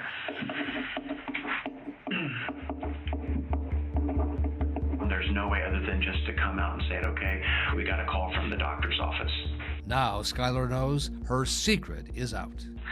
my parents are gonna kill me. I didn't like want to tell them. I didn't like want to tell them at all. I still don't really want to tell them, but now they're gonna know. Without prompting, she says she did not harm her baby, something she will repeat more than a dozen times. I didn't kill Joe. Oh, we're not saying anything like that. That's not why you're here today. We're not saying that. Did you say her? Okay, it was a girl. What do you do then? I stayed there with her for a little bit. I tried to see if maybe she'd wake up, but I had to bury her. And I think that's, am I going to be in trouble for that? I know it wasn't For right. trying to see if she could Breathe, and I had to bury her. Why do you decide you have to bury her? I couldn't tell anybody. Because you hadn't told anybody and you still didn't want to tell Was anybody? that really bad? I didn't. I loved her. I didn't mean any harm to her. It's not for us to say. Are you going to put me in jail because of that? No, I'm not. That's not why I'm here today, to try to put you in jail. We're still just trying to find out what happened, okay? Did you know where you would bury her? I just wanted to bury her in my backyard so we could put flowers on her. Okay. At this point, had no idea what was going on. Can I talk to my parents? In just a minute, but I've got to step out just real quick and And I'm not going to stay the night. Oh, honey, you just take a deep breath, okay? I'm gonna stay in here with you, okay? Detective Vane finally comes out and tells us sort of a synopsis of what happens. We're in shock. I just checked out. I couldn't feel my body. I have very little memory of what transpired. Just be honest, what's going to happen? I don't know, okay? I'm in here observing. Jail? No. You're not going to jail today. No. No, and I'm not going to. Just relax, okay? Listen, just relax, okay? I don't want to go to jail. I know you don't. Just relax, I don't okay? have to go to jail, though, right? Listen, I understand that you're sorry, and I understand that you're upset, and I understand that you didn't want this to happen, okay? Just take some deep breaths, okay? Things will be okay. I don't have to go to jail. You're not going to jail. Okay, we're not taking you to jail today. You're not going to jail, okay? So just... What's the worst that's going to happen? Honey, I don't know. This isn't my case, okay? He's talking. He just wants to get some things straightened up so that we can figure out exactly what happened. Are you being 100% honest with him? Okay. I just want everybody to believe me because I don't want to be in trouble. I understand. He says you can go back and talk to her. Doesn't tell us that we're on camera being recorded.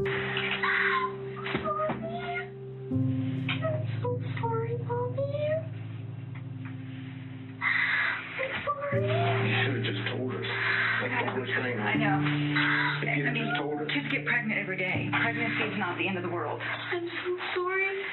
What did they tell you?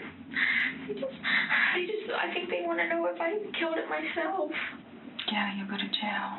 I didn't though. Can you imagine the absolute horror that we just went through, not knowing what's going on? Yes, I'm sorry. No, we can't fix this. There's nothing If you go to we can jail, do. it's in the papers. It's everywhere. The neighbors have already called me, and I know she was telling me that they're digging up stuff in her backyard. You're going to be on the news, though. Please, so support me. I didn't. Skylar, I am supportive, but I'm just saying. Tell you guys. Honey, that is wrong. I know, but I didn't kill her. Skylar, if they do an autopsy on the baby and they find out that it was living at the time of the birth, then you will go to jail. I know I will. The Richardsons' backyard is now a crime scene. It was a nightmare. They had drones over our house. The news people camped out all night.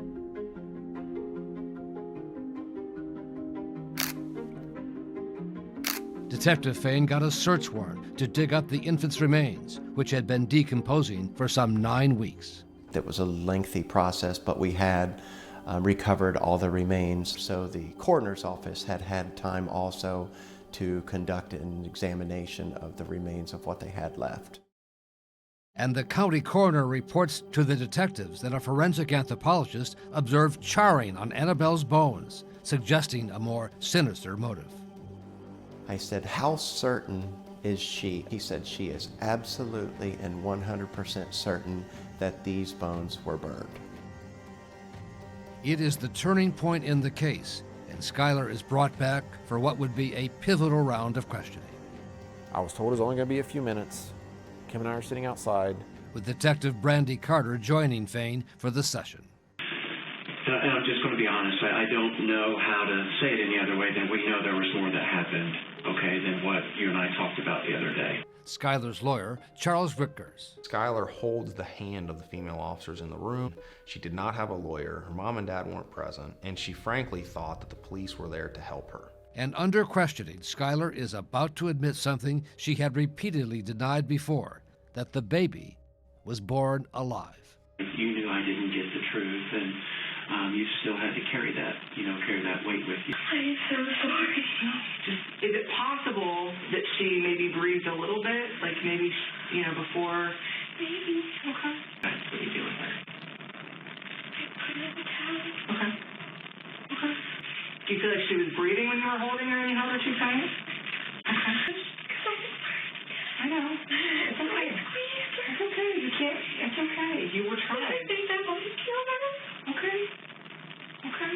When she just interjects out of the blue, I think I might have killed her. I squeezed her too tight.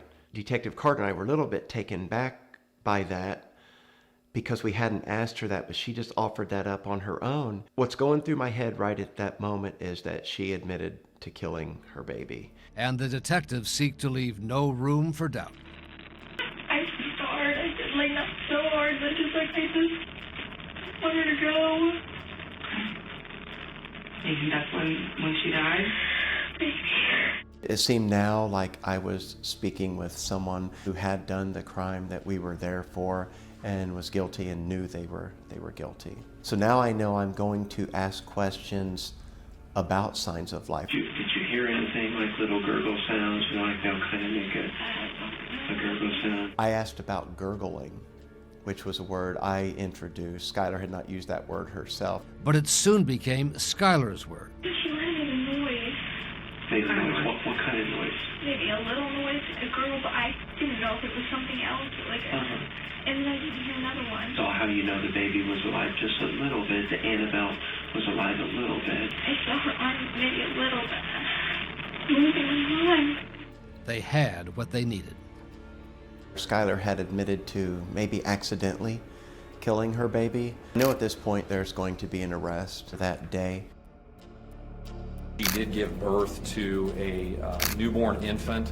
He caused the death of that infant. She subsequently burned the infant and buried the infant in the backyard of her own residence. But the prosecutors and detectives were about to learn there would be a serious problem with what happened inside this interrogation room. This case was a false confession.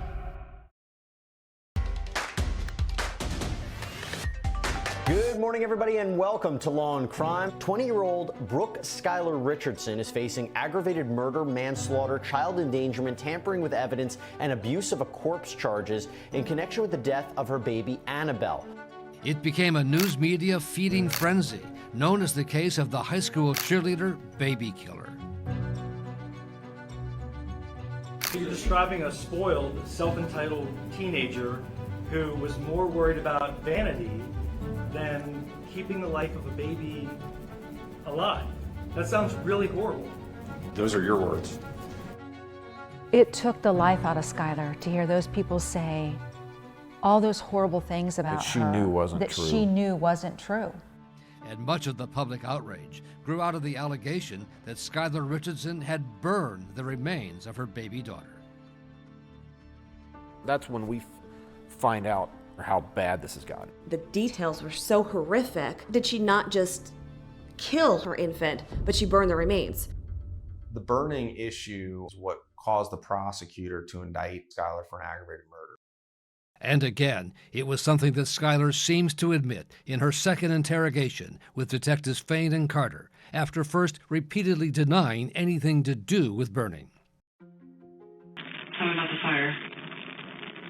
What fire? It seemed to be a genuinely surprised reaction when we asked about the fire. There's some evidence to show that there was some burning on her. Didn't burn her. I promise on anything I didn't burn her. My dad has lots of bonfires, but I didn't burn her. There was some charring and stuff on some of her bones, so. I didn't burn her. Are you sure? I swear on anything. You're sure? That I'm sure of. I'm sure of. Clearly, when they said something to her about burning, she had no idea what they were talking about. Skylar was sobbing almost uncontrollably, and the detectives continued to press her on the burning because just before they began the interrogation, the county coroner had told Lieutenant Fain that was the finding of their forensic anthropologist, Dr. Elizabeth Murray.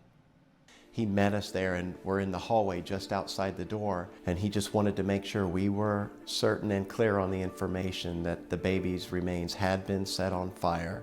So the doctors know that there was fire of some sort or some kind of burning. They know for certain. So now that I know that I have that, I'm going to be more direct with questions about the fire, and yes, I am looking to get an admission on that part. There's still a lot more that we don't know that we just want. You're so close. Just give us all the truth that's left. I've given you all the truth. I told you about squeeze. Detective Carter said something about cremating, or did you possibly try to cremate her? So I wonder if maybe it just was one of those things where you just thought, well, maybe I can do this, and because I think like a cremation, like I'm gonna have some ashes that I can keep of my daughter and keep them. At one point, Skylar finally said, "I think I might have tried to cremate her a little bit."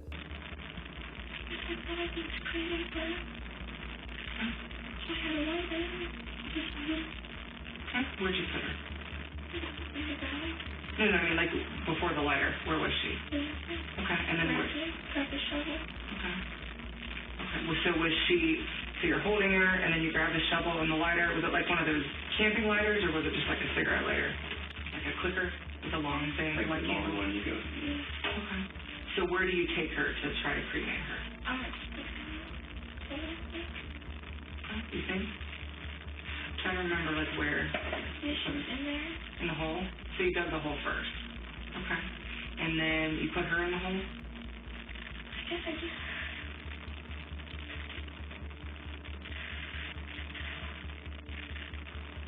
Part of the remains, like did you start like at the bottom, at the top? It is what it is. You can't change it, Skylar. You're just. I'm scared I'm a surprise. You are telling us what happened. Nothing's going to change what happened, okay? But your intention was to try to cremate her. So what part did you try to light? We were relentless, for lack of a better word. During that second interview, we asked over and over until she admitted to the fire. How big would you describe the fire? Would you say big? Would you say small? Was it tall? How like?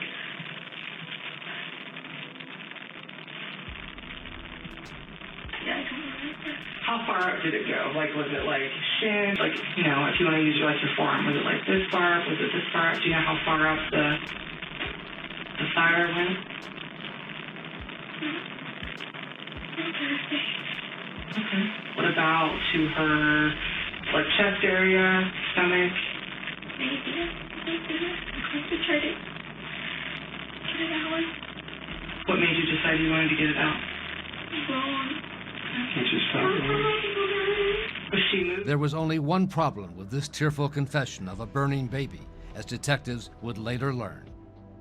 During the time in between the arrest and this trial, Dr. Murray recanted her initial observation. She no longer saw burning. Many months later, when she takes her time, she admits her mistake, but it was too late. The prosecutor had already indicted Skylar for aggravated murder. I remember being completely dumbfounded, because one thing about the forensic pathologists and scientists, they work in certainties. I was shocked at how that kind of mistake could be made. Under aggressive questioning, Skylar Richardson had confessed to something that the doctor no longer said had happened. And without Dr. Murray allegedly being so certain, we never would have done that. I thought this could blow this case for us, and at a minimum, make it an uphill battle for the prosecutors. Yet, even with serious questions about whether Skylar Richardson had been coerced into making a false confession, prosecutors were confident they had the evidence to convict her at trial.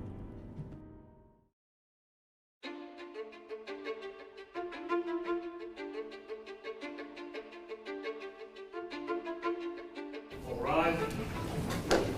On the court of town session, the Honorable Judge Oder presiding. Remain seated. Case number 2017 CR 33292. We are now going to hear the opening statements. Mr. Knippen, you may proceed. Steve Knippen is the first assistant prosecutor in Warren County. Ladies and gentlemen, we are here today because the defendant, Brooke Richardson, murdered a baby that she didn't want and never intended to keep. She continued to lie and conceal this pregnancy because no one was ever going to find out about the truth of her pregnancy. She didn't start prenatal care. She didn't look at baby clothes, cribs, diapers, bottles. And she didn't research how to give her child up for adoption. She did nothing. And Nippen told the jurors they should accept Skylar's words from the interrogation as the truth of what happened. During this interview, Brooke admitted the following: that her daughter was alive for approximately 5 minutes. She saw her daughter's arms moving a little. I saw her arms maybe a little bit. Heard her gurgle and heard her cry. What kind of noise? Maybe what kind of noise?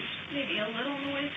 In just hours after putting her daughter in the ground, she documented her feelings about exactly what was going through her head at that time. I'm literally speechless with how happy I am.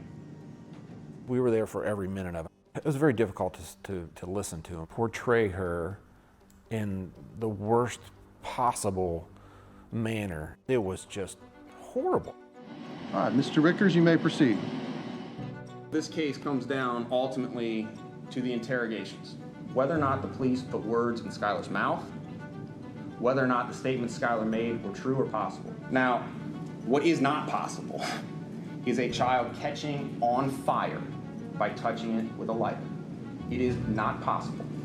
Babies are 80% water. And Rickers tells the jury about someone who will not be testifying at the trial, the forensic anthropologist who mistakenly told police the baby's remains had been burned. Her name is Dr. Murray, and you're not going to hear from her. They're not going to call her to the stand. Dr. Murray rushes. She admits that she rushes. She says the bones are burned. The bones are charred. This doctor, many weeks later, said I was wrong. She told the prosecutor's office I was wrong. She said, I ain't gonna lie to them and I ain't gonna lie for them. This case is about a rush to judgment. And it's all about that second interrogation. It's the whole case. Now they suggest Skylar hid her pregnancy because she is evil, because she had this sinister premeditated plan to kill a child. Skylar was a gentle, loving, kind individual who had problems would not hurt an insect, let alone being mean to a human being or a murderer.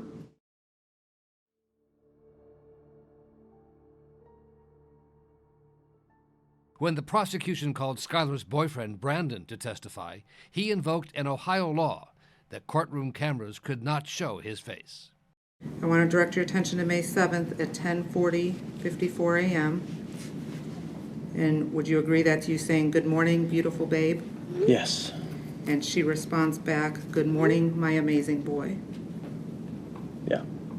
When she responded back, good morning, my amazing boy, at 10:42 a.m., did you know that she had just buried a baby several hours prior? No. And her response to you at 11:45:11 on May 7th is, I'll tell you all about it later, but last night was just like the worst ever, and I didn't go to sleep till 5:30. But I feel so much better this morning. I'm happy. Did you have any idea at that time what she was referring to when she said it was the worst night ever? No. At some point, you did start questioning her about who the father was. Do you recall that? And she responded back, that guy, Trey, I used to date, who I never talk about. I'm so sorry for lying and for not telling you in the first place. I am so sorry. Please forgive me eventually. I'm so sorry. At your age, it had to have been pretty hard learning everything that was going on and knowing that all of that had been kept from you. Yeah. In the end, the outcome of the case would come down to the interrogation of Skylar Richardson and the testimony of the detective who led the questioning. Sir, would you please state your name? John Fain, spelling of the last name is F-A-I-N-E. I'm retired now, but it's a case I will definitely never forget. Detective Fain would testify for 2 days about the interrogation, trying to defend and explain the techniques he used. Sir, there were several times in that interview where you told her that you didn't believe that she purposely killed her baby. Do you remember hearing that? Yes, I do. I think I can speak for both of us. I don't think you killed her. Why were you saying that?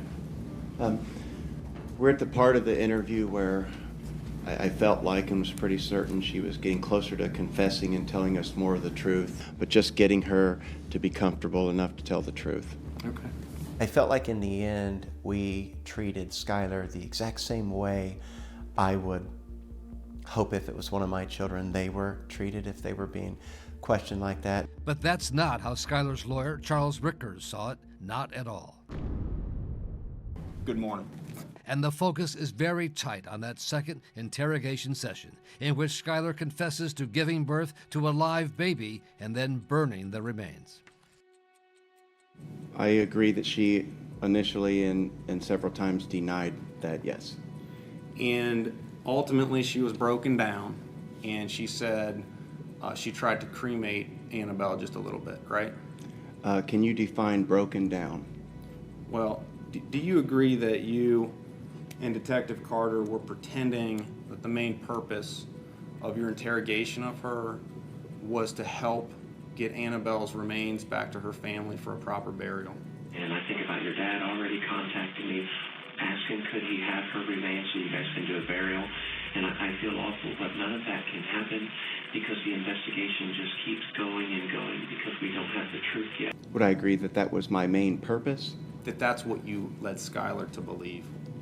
I know we alluded to that. I can't say I necessarily agree that that was, we made it clear to her that that was our main purpose, but that was certainly one of the things that we hope we would be able to accomplish.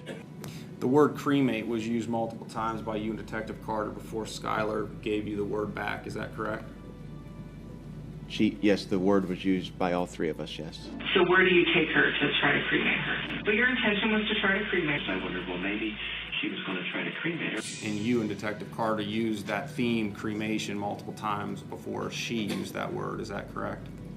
No, I guess I wouldn't say used a theme. The word was used, but I'm not sure what you mean by creating a theme. I guess I don't feel like I had a theme that I was trying to create. But yes, I will agree I used that word several times as well as Detective Carter. After you started to talk about this supposed cremation, you talked about needing to put out this fire, correct? You remember that? Yes, sir. What about someone seeing it? Were you worried about someone seeing a fire back there at that time of the night? You wondered if you'd need water to put out the fire, right? Are you sure you didn't use any water? Yes, sir. Lieutenant Fain, babies are 80% water, are they not? I do not know the exact percentage, but it sounds accurate. I know at least 75. More than adults? Yes, sir.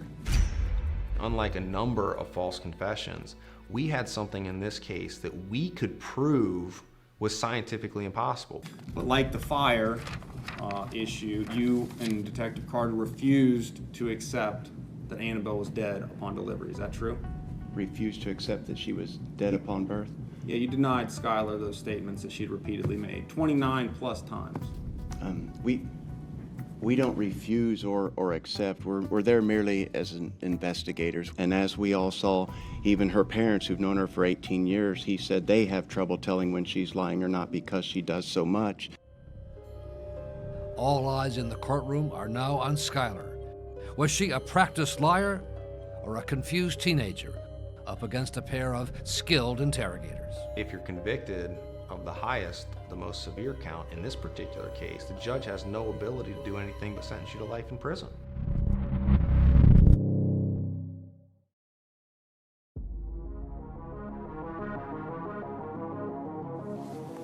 Ladies and gentlemen, shortly after murdering her daughter and placing her lifeless body in the dirt behind their home, Brooke Richardson sent 2 elated text messages to her mother that both contain the phrase, "My belly is back. My belly is back." Ladies and gentlemen, that belly was her child. That belly was her daughter, a daughter with fingers and toes, with hair on her head. There's only one reason that you wouldn't ask for help at that point. Only one reason you would force yourself to give birth in silence. And that's because that child was never going to see the light of day. Any mother in that situation, if they believe that their baby is in trouble, if they believe that their baby is in danger, would be begging for help. What does Brooke do? Nothing. If you want to know how she truly felt about her daughter after just putting her in the ground, what was her reaction before she was ever charged, before she ever spoke with the police? Back when she thought she got away with everything, how did she feel?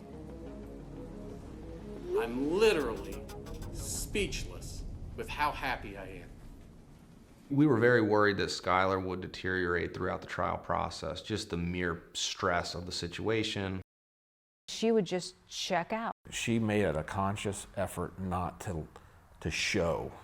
That She was checked out. the Charlie, they told her, you know, you cannot. just need to keep your head up, look straight ahead. And she did her damnedest to do it. Her lawyer, Charles Rickers, now asking the jury to consider why the prosecution stuck by its story that the baby had been burned. Why'd they do it? Why would they come in here and tell all of us that this cremation and fire should be trusted? Why'd they do it? If they knew, they know. They know it's not possible. We all know. Our common sense tells us it's not possible. Science tells us it's not possible.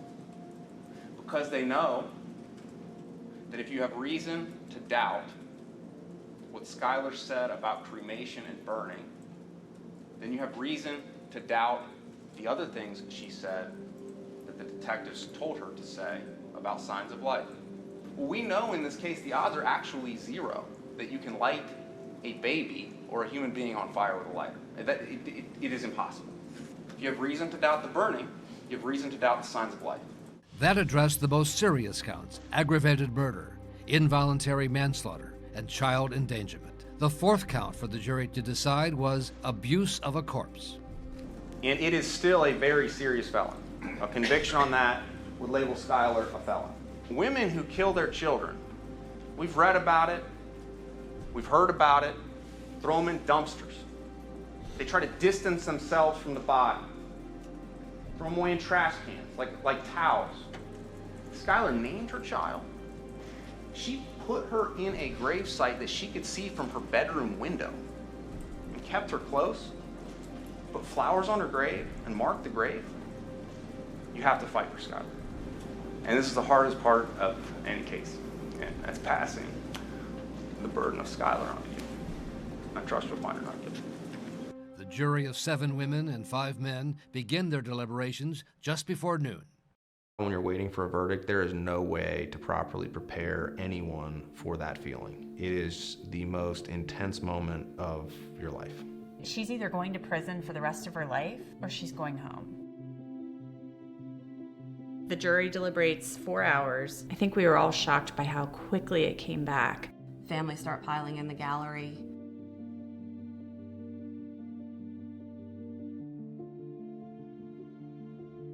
Has the jury reached a verdict in the case? We have. The first count is the most serious: aggravated murder. Would the defendant please rise? With regard to count 1, we, the jury in the above captioned case, find the defendant, Brooke Skylar Richardson, not guilty of the offense of aggravated murder. We, the jury in the above captioned case, do hereby find the defendant, Brooke Skylar Richardson, not guilty of the offense of involuntary manslaughter. We, the jury, find the defendant, Brooke Skylar Richardson, not guilty of child endangerment. It does say we further find the defendant did not cause serious physical harm to the alleged victim, but that finding is not necessary as a matter of law. Verdict form number 4, we, the jury in the above captioned case, find the defendant, Brooke Skylar Richardson, guilty of the offense of abuse of a corpse. It is the least serious of the 4 counts against her. She knew what she had done was wrong, but she knew she was not guilty of the other charges. She could breathe again. If I could describe my feeling after the verdict in one word, it would be relieved. I was just so happy for Skylar. I just can't imagine what she was going through, facing potential life in prison. But she still faced sentencing for the abuse of a corpse charge, with the potential of up to 3 years in prison. I think justice was served with respect to I think our system works. Court's in recess. The jury has a job to do. It's certainly not an easy job, especially with an 18-year-old girl facing 25 years to life in prison. The prosecution had a tough task, so I believe she got a fair trial. The next day, facing the prospect of going to prison, Skylar Richardson decides she will speak publicly for the first and only time. Thank you, Your Honor. I would do anything and above that you ask, and I understand. And I just wanted to say how sorry I was.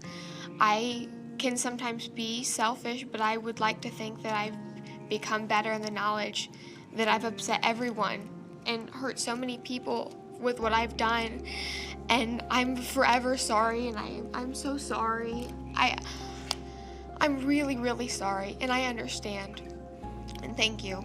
You know, I have a daughter about your age, Ms. Richardson, and I have a granddaughter about the age that Annabelle would be right now. In all of this mess that we have with this case, I think what often gets overlooked, Ms. Richardson, is just how precious life is. Your life, Annabelle's life, life is precious, and it should be protected, and it should be guarded in all respects. And I have reviewed all of the expert reports in this case. I listened to the expert's testimony. I firmly believe, Ms. Richardson, in fact, I know in my heart that if you would have made different decisions in this case, Annabelle would be here today. And I know that might be difficult for you to hear, but I think that your choices before birth, during birth, and after show a grotesque disregard for life. But after the harsh lecture, a light sentence. I'm going to place you on 3 years of basic supervision, which means that you are going to be going home today. But there was one more decision for the judge to make. The Richardson family would like to bring closure for Annabelle and give her an eternal resting place. So we would request that you give the Richardson family Annabelle. Mr. Richardson, do I have your word that those remains are going to be buried properly? Absolutely, sir. I am going to order that the remains of Annabelle be released to the Richardson family. I am going to hold Mr. Richardson to the promise that he made here today, and if he does not keep that promise, he will answer to me in that regard.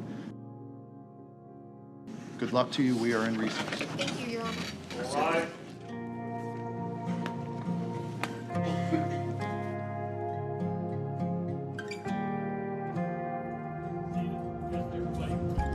Skylar Richardson has now enrolled in college and is receiving treatment for her eating disorder. She and Brandon are no longer a couple.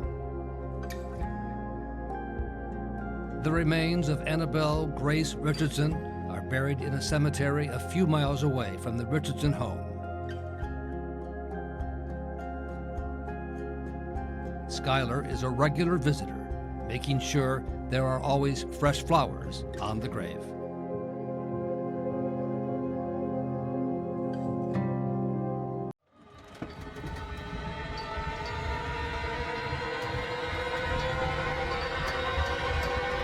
She came home not knowing that there were two killers waiting in her house for her. 911, what is your emergency? My friend, Teresa Sievers, she's a doctor, and she's dead on the floor. Hi, I'm Dr. Teresa Sievers, and as I promised you, I was going to be bringing you different modalities of healing. Dr. Sievers had a very strong personality. A lot of people found her polarizing. They loved her or they didn't. I want to enjoy my life like it is now. This was almost the perfect crime. And she just said, I know what happened. Then how'd you kill her? And he made a stupid little chuckle that he does and then said with a one question no one's answered. Why? Why? Why is Teresa Sievers dead?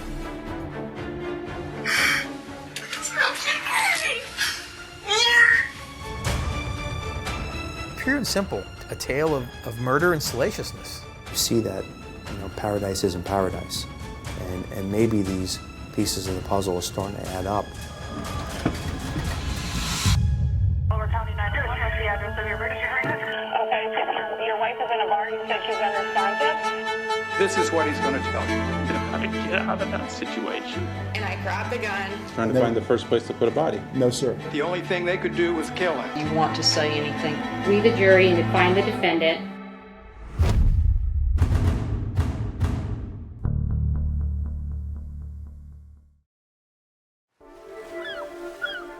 Hi, I'm Dr. Teresa Sievers. She was well liked as a doctor. She had a holistic physician's practice. I don't know about you, but I'm not ready for postmortem. I want to enjoy my life like it is now.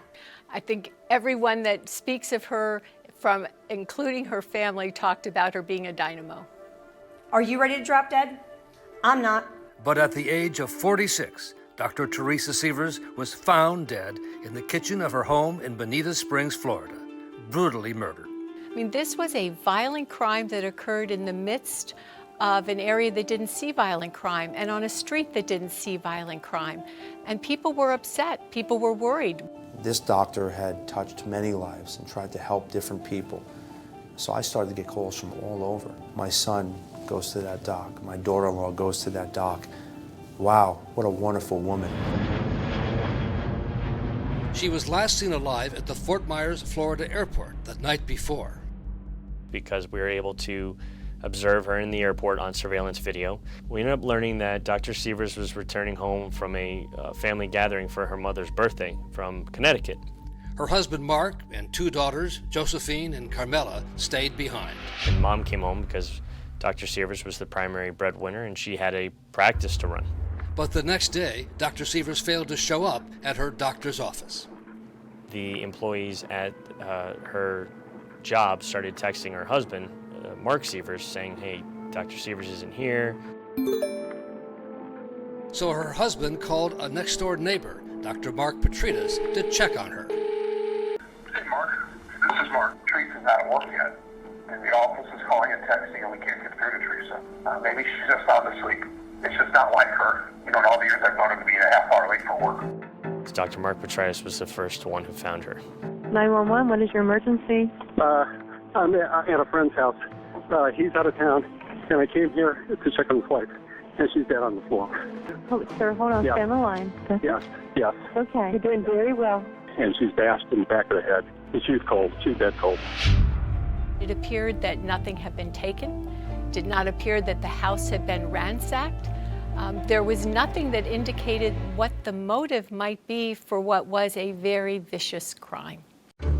Upon my initial observations that she has sustained significant head trauma, blunt force in nature, and there was a large pool of blood, and she was a smaller female. You could tell that it was not something that happened quickly. The case was assigned to Lee County Sheriff's detectives Mike Downs and David Levitt. There's no obvious smoking gun, for lack of a better choice of words. Pretty much everybody's a suspect at that point.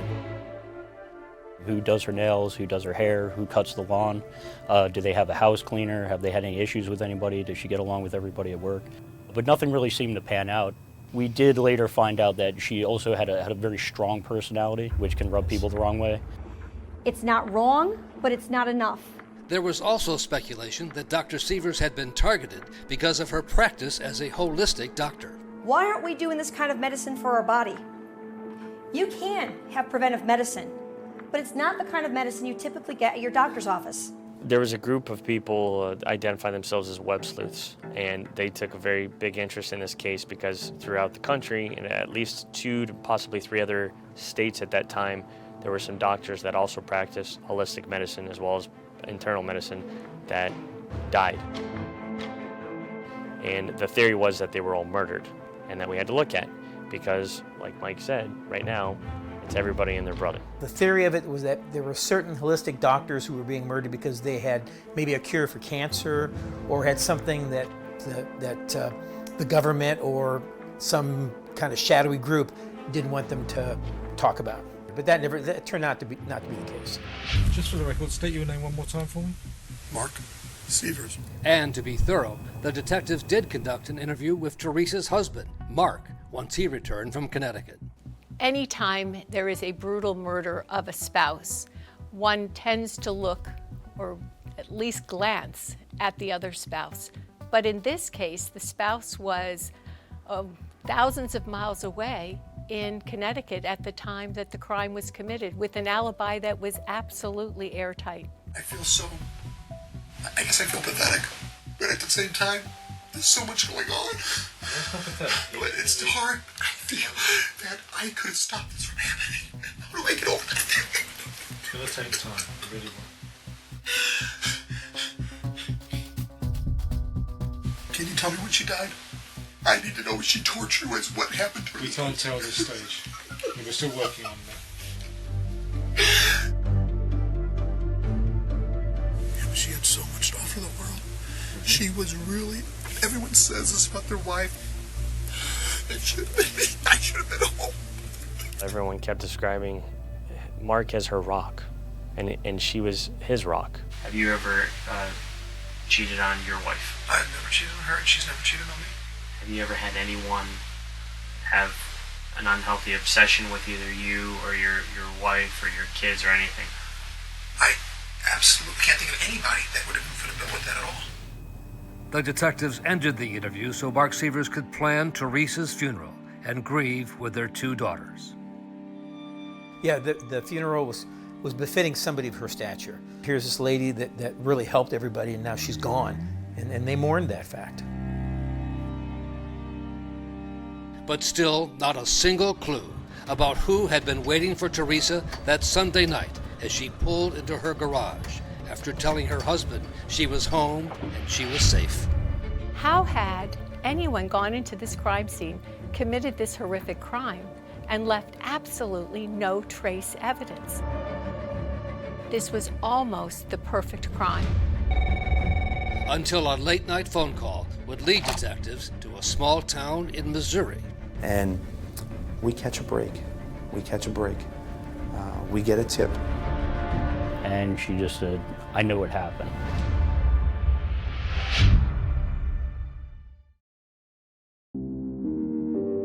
The call that would be the turning point in the case came into the Lee County Sheriff's Office late at night, some 2 weeks after the murder of Dr. Teresa Sievers. Thank God. I thought, praise God. Seriously. The tip came from a family friend of a man in a small town in Missouri, Hillsboro, Missouri, a man by the name of Curtis Wayne Wright, a 5-time convicted felon. Sure enough, the more we dug, the more evidence started to pile up for us, thankfully. And soon the detectives were on the trail of a second career criminal who was a close friend of Curtis Wayne Wright, a man by the name of Jimmy Ray Rogers. Jimmy Ray Rogers liked to call himself the Hammer. It was on his Facebook. He liked to refer to himself as the Hammer. Both men, Jimmy Ray Rogers and Curtis Wayne Wright, were now very much persons of interest, but they both had denied being in Florida at the time of the murder. And Curtis Wright told us that during the weekend of the murder, first he told us he was homesick in bed and never left his trailer. And then at one point he said, well, I was working on a car all weekend. And Jimmy was beside himself. He barely talked to us, and then just to let us know he just doesn't like cops, so I'm not going to talk to you. I didn't go to Florida, and I don't talk to Wayne. He's a nerd. Oh, okay. See you later, Jimmy. But even with the tip and the detectives' gut feelings, there still wasn't anywhere near enough to arrest them, and the detectives returned to Florida deflated. We had a lot of digital evidence that we found that we knew we had to process and try and piece it together. Most notably, when we did the initial warrant on the Curtis Wayne Wright residence, there was a vehicle in the driveway, and we found a GPS in the center console. So we were hoping, let's just hope he entered addresses in here, let's hope it tracked his movement. And at first, we're deflated again because they're telling us this information is deleted and we can't interpret the code. So they spent a significant amount of time, hundreds and hundreds of man hours, trying to figure out this code to recover this deleted data. And bingo. They were able to establish a route from Curtis Wayne Wright's residence in Hillsboro, Missouri, and he makes a route there to go to Jimmy Rogers' residence in Cadet, Missouri. We went from 0 to 60 in a very short amount of time.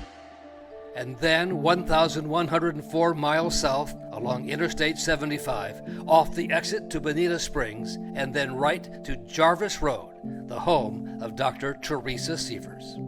I think it was an aha moment, and I think at that moment there is the, wait a minute, we have people saying we're not here, and they are. Retrieving that address, which would have been deleted just hours or days later, and placing the killers in the area of our victim was a critical piece of this puzzle.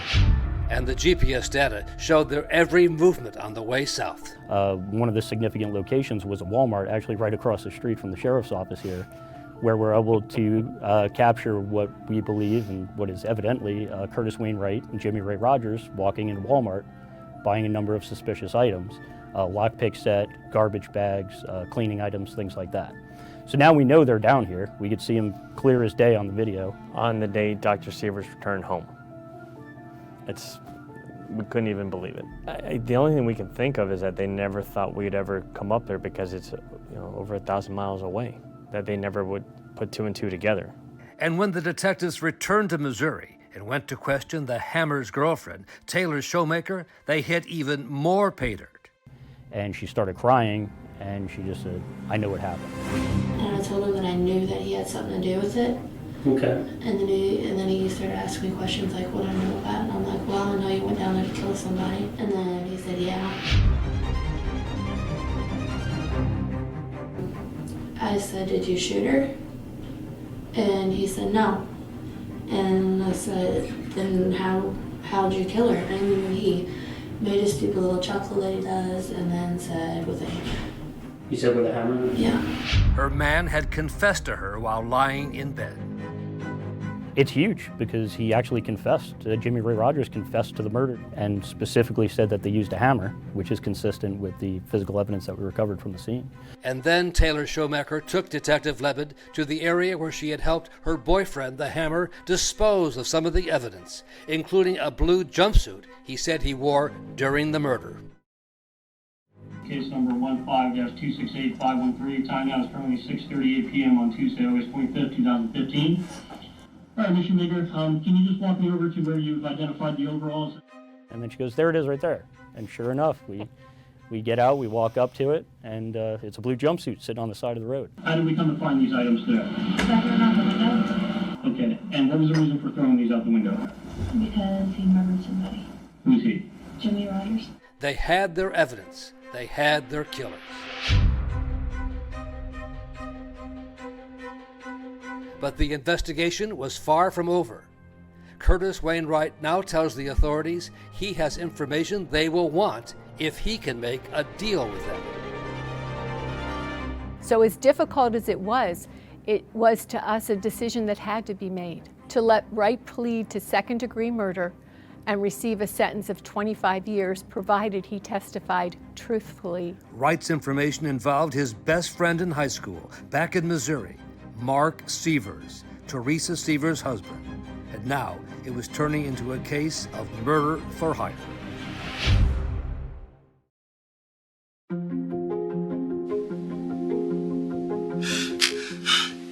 Just breathe. Go slow breathing. Till we get oxygen and makes you feel better. Through the nose. There you go, see? Even before his best friend in Missouri had implicated Mark Sievers in the murder of his wife Teresa, the detectives were already suspicious of Sievers, especially after a second round of questioning. So we've met many people through our investigations that have lost a loved one, and he seemed fake. When detectives would leave the interrogation room, they had a sense Sievers was playing to the cameras. Okay, she got hit coming in the house. I saw a lot of simulated behavior. It didn't feel real. How could you have been hit?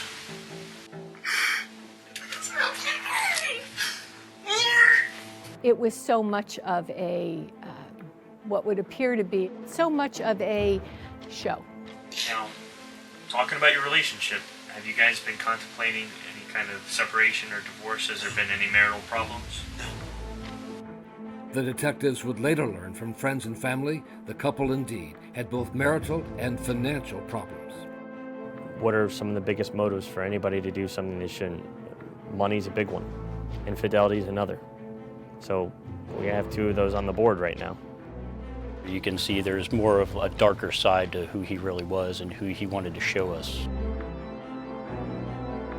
As he was leaving, he said, "I'll do anything I can to cooperate, to assist, to catch this killer."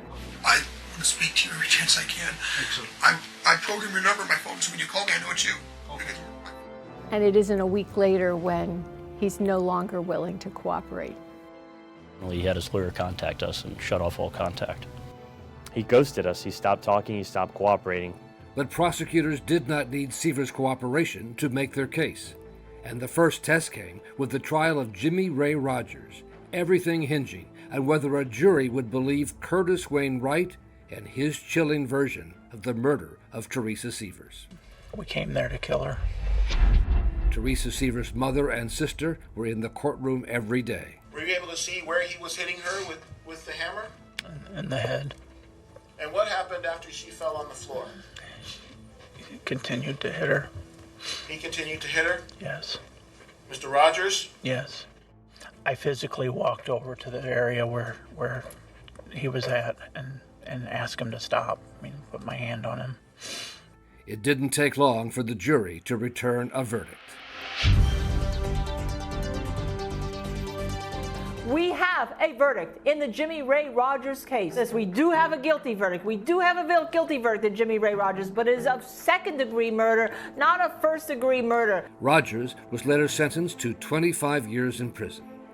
But for prosecutors, there would be no justice unless they could make a case against the man they believed had hired the killers, Mark Sievers. But for Mark Sievers, there would have been no funeral. There would have been no grieving family.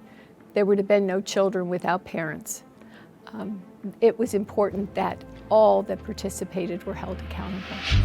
The evidence against Sievers continued to mount, including his use of prepaid, or what are called burner phones, used by both men. Mark Sievers and Curtis Wayne Wright had a secret communication system set up. Their code word together was switch to other or other. They would almost immediately switch over to these prepaid phones, and we were able to establish a connection. According to what Wright told the detectives, the plan for the murder was made when Mark Sievers attended Wright's wedding in Missouri 2 months earlier. This is basically where it all, started to come together. Mark suggested two scenarios. One was to shoot her or kill her outside of the medical practice when she was leaving work one night. Curtis explains to me, he says, well, what if she's with somebody when she comes out of the medical practice? And Mark says, well, that'll be better because if somebody else is killed during the offense, then it's likely to keep the suspicion off of me or anybody else. So, and he explained it as collateral damage, which goes to show you the type of person Mark Sievers really is. When the time came to arrest Mark Sievers, detectives knew from their surveillance exactly where to find him. So there wasn't really anywhere Mr. Sievers was going to go where we couldn't find him, unless he had a ride into outer space that we didn't know about. He was at home, but there was concern he was armed and might resist taking his daughters hostage. When we knew that if he had been watching TV and he knows we got him, we knew we had to get Mark Sievers, but most importantly, we had to extract him and save those children. The job fell to Detective David Levitt. We knew he had many guns in the home, but his behavior was erratic. So that, coupled with the fact that if he knows he's getting arrested for the murder of his wife, he has guns in the home, and there's two little girls present. So we were very worried. So we get to the door, I see the girls' heads kind of perk up and look towards the door, and then I see Mark start to come towards the door, phone's in his hand, and he turns around and starts to walk away. So I said to the deputy who was with me, said, we're giving this another 5 seconds and we're forcing entry.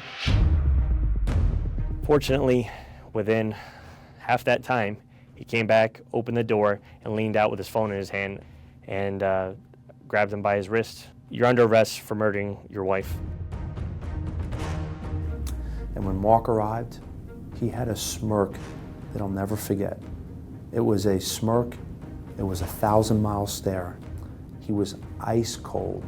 You could look at him and see he was ice cold, no blood in his veins, and he knew he was caught.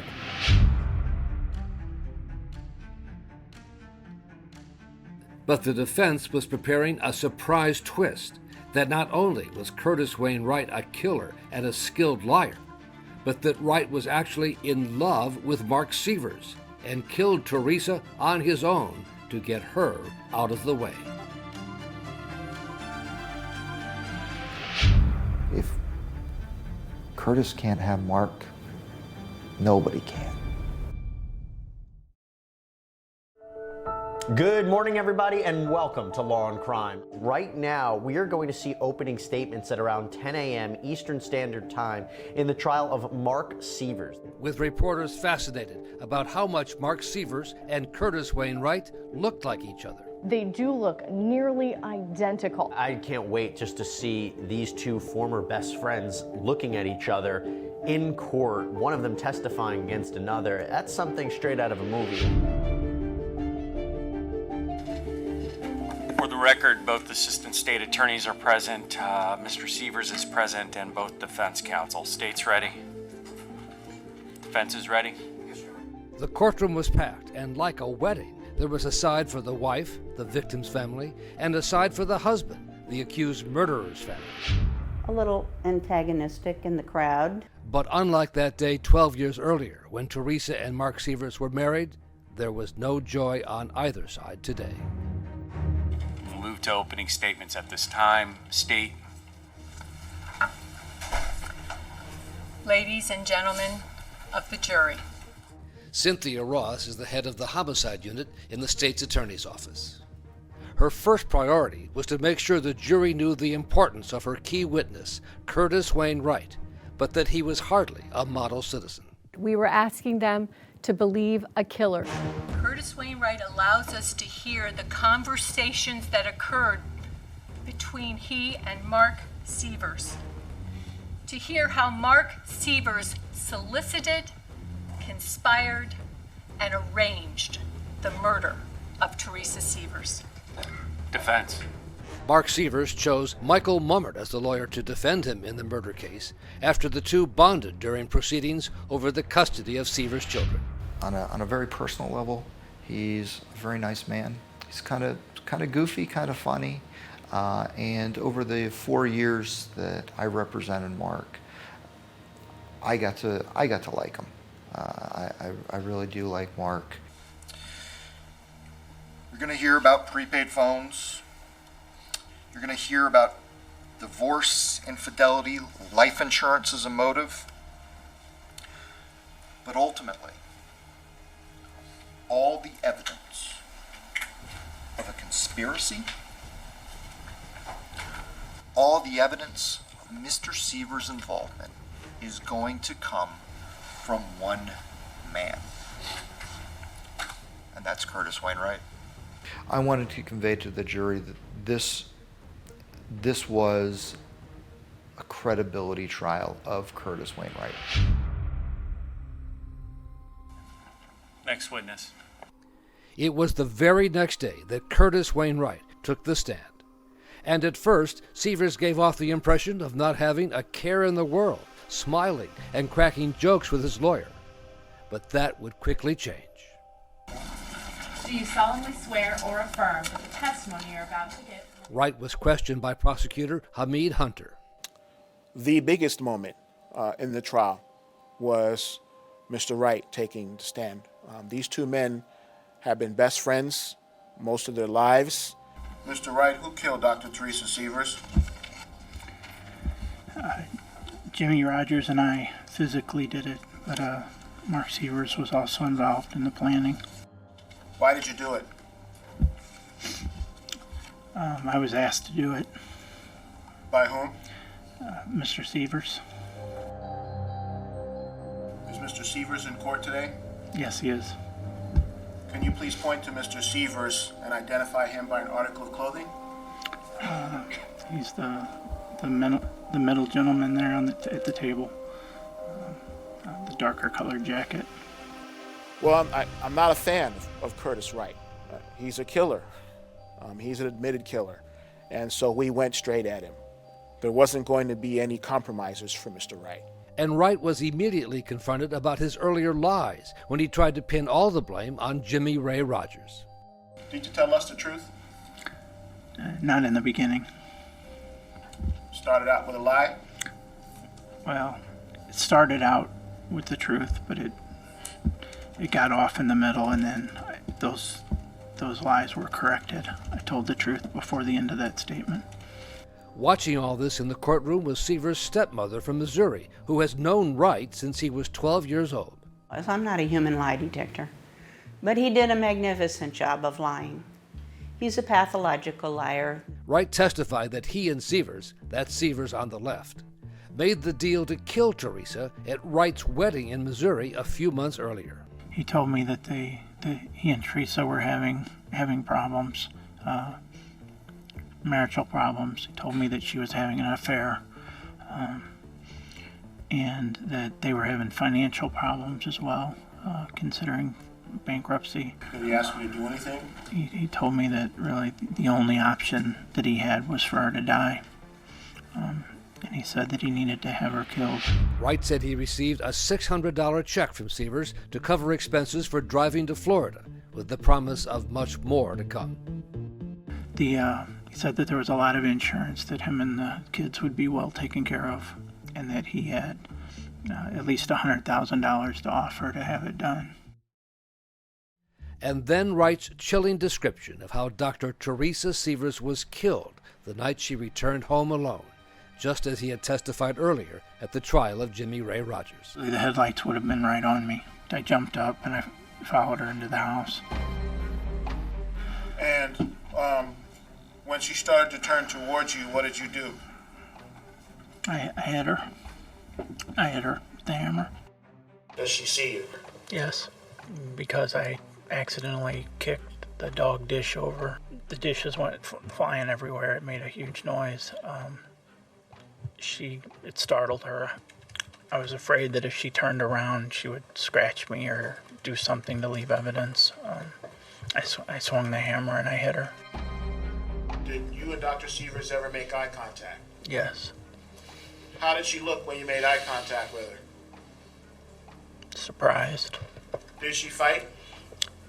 Yeah. You fought for her life? Yeah. I never in a million years envisioned beating her to death with a hammer.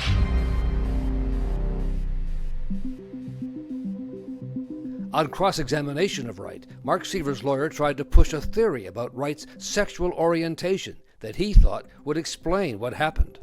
Detective Levitt asked you about your sexual preference, didn't he? Yes. Objection, relevance. Sustained. Detective Levitt wanted to know if you had a sexual relationship with Mark Seavers, didn't you? Objection, relevance. Sustained. The judge told Mummert to move on. That was a tough one because there was something there. There was this air of possessiveness or intimacy, and if Curtis can't have Mark, nobody can. My theory is that when Mark went to Curtis's wedding, that Curtis just had enough. Mark married a beautiful doctor. Mark had 2 beautiful girls. Mark lived in a nice home in Bonita Springs, Florida. Why does Mark get to have it all? And I believe that anger, as well as a possible, sexual attraction to Mark, caused the basis for Curtis to finally say, no, I've had enough.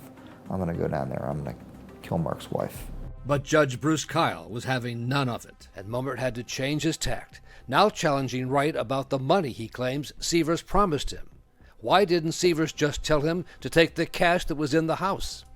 You know that there was nearly $50,000 in that home, is that correct? I found that out later, but no, I didn't know that.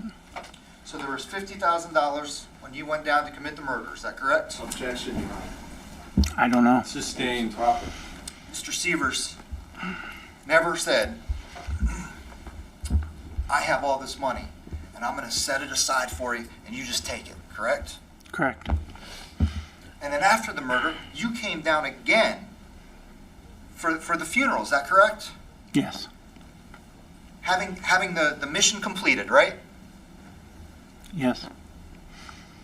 Did you ever get $50,000 in cash at that time? No, our agreement was it would be paid after he got his life insurance payment. I don't believe Mark ever gave the go-ahead. But Teresa was worth more alive than dead. Why would he want to give that up? As Sievers watched his best friend testify, the smiles and jokes seemed to be replaced by tears and grief. Was it authentic or a performance for the jury?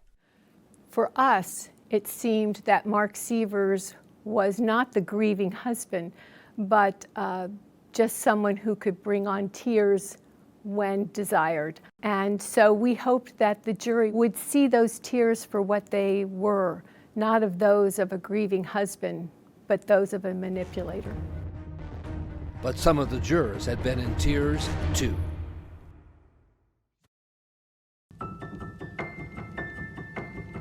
The evidence has shown that Mark Sievers hired Curtis Wright, his best friend, to kill his wife, Dr. Teresa Sievers.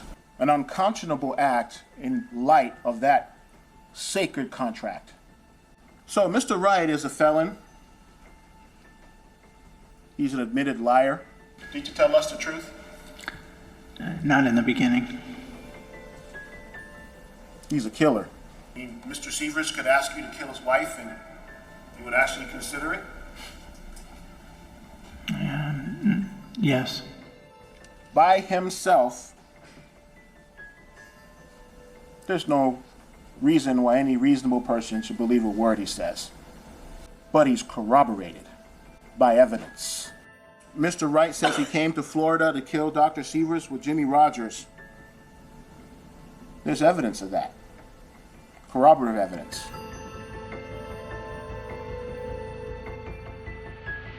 I want you to consider asking why. I want you to keep asking why. She's not a captain of industry. She's not a politician. Hi, I'm Dr. Teresa Sievers. She's a medical doctor and a mother of two and a wife. And she's dead. Good morning. You've now heard all the evidence. On one question, no one's answered. Why? Why? Why is Teresa Sievers dead? The best answer we can give you is she is dead because Curtis Wayne Wright killed her. And without Mr. Wright, there is no case. And the crime scene itself, those photos, they're hard to look at. And they're hard to look at because that crime scene is anger, and it's violence, and it's rage, and it's hate. It is not murder for money. Ultimately,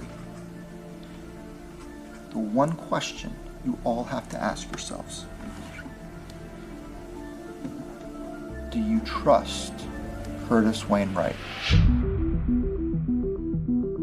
The jury began its deliberations just before lunchtime. You know, you always hope it'll be fast because of the anxiety and waiting for the verdict. When the jury goes out, you just say, we did everything we could. We did everything that we reasonably could. It was only 4 hours later when the judge called everyone back into court. I've been told we have a verdict.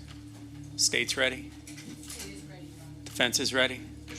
So either side need any time to talk to their sides or their parties because these things are tough and I'm not going to have any outbursts. We'll let the clerk publish the verdict. This was almost the perfect crime. In the Circuit Court of the 20th Judicial Circuit, in and for Lee County, Florida, criminal action. State of Florida versus Mark D. Sievers, case number 15 CF 673B. Do you trust Curtis Wainwright? Verdict. We, the jury, find as follows as to the defendant in this case. Count 1, first-degree murder. The defendant is guilty of first-degree murder. Conspiracy. The defendant is guilty of conspiracy. So say we all, December 4th, 2019, by the foreperson. He broke down eventually there, but when that verdict was read, he was pretty stoic. Now the question of how Mark Sievers should be punished. My partner and I were going to have to sit down now and ask this jury to recommend a sentence of death for Mr. Sievers. The jury would have to find the murder was committed for either pecuniary, financial gain, or in a cold, calculated manner, or both. And the jury also had to consider what's called a victim impact statement from Teresa Sievers' mother, Mary Ann Groves, who is now allowed to speak publicly of her loss and her grief. And of course, the biggest loss falls upon her two daughters, whom Teresa loved with all her heart. These two girls have been robbed of their remarkable mother, their home, their pets, their possessions, their family and friends. Teresa will not be able to love and guide them. She won't be there when they graduate high school or when they need their mother to kiss away tears from their first heartbreak.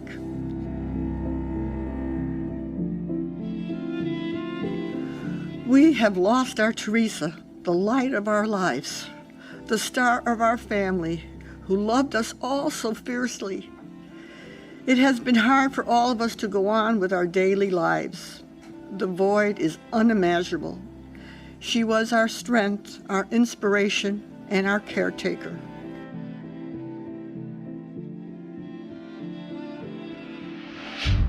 Only one juror needed to oppose the sentence of death, and the jury was back in just 3 hours. The first question the jury had to answer was the murder committed for financial, pecuniary reasons. The capital murder was committed for pecuniary gain? No. Now the question of whether the murder was committed in a cold, calculated manner. Yes. We, the jury, unanimously find that Mark Sievers should be sentenced to death? Yes.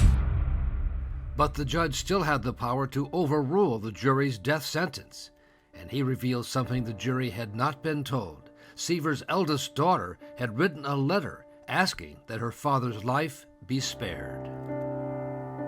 The letter essentially said, in not so many words, while I don't want a relationship with my father, if I decide that I might at some time in the future,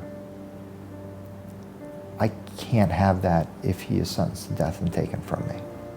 And then for the first time, the court heard from Mark Sievers, defiant and showing no signs of remorse. Is it okay if I refer to my notes? Yes, sir, absolutely. Although a jury found me guilty, I am innocent of all charges, as I have maintained since this heinous crime took place. I love my wife, Teresa, and our two daughters, Josie and Carmi, with all my heart.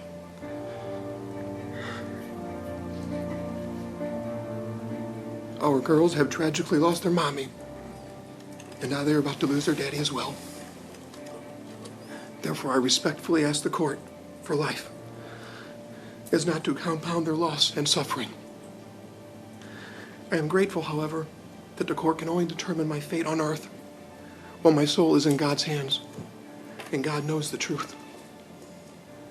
Although I cannot feel remorse for something I had absolutely nothing to do with, I am deeply saddened and forever heartbroken, to say the very least, that Teresa was taken from us. Mark Sievers was crying for Mark Sievers. He hadn't shed a single tear for Teresa Sievers at any time. The only tears Mark Sievers ever shed were for Mark Sievers.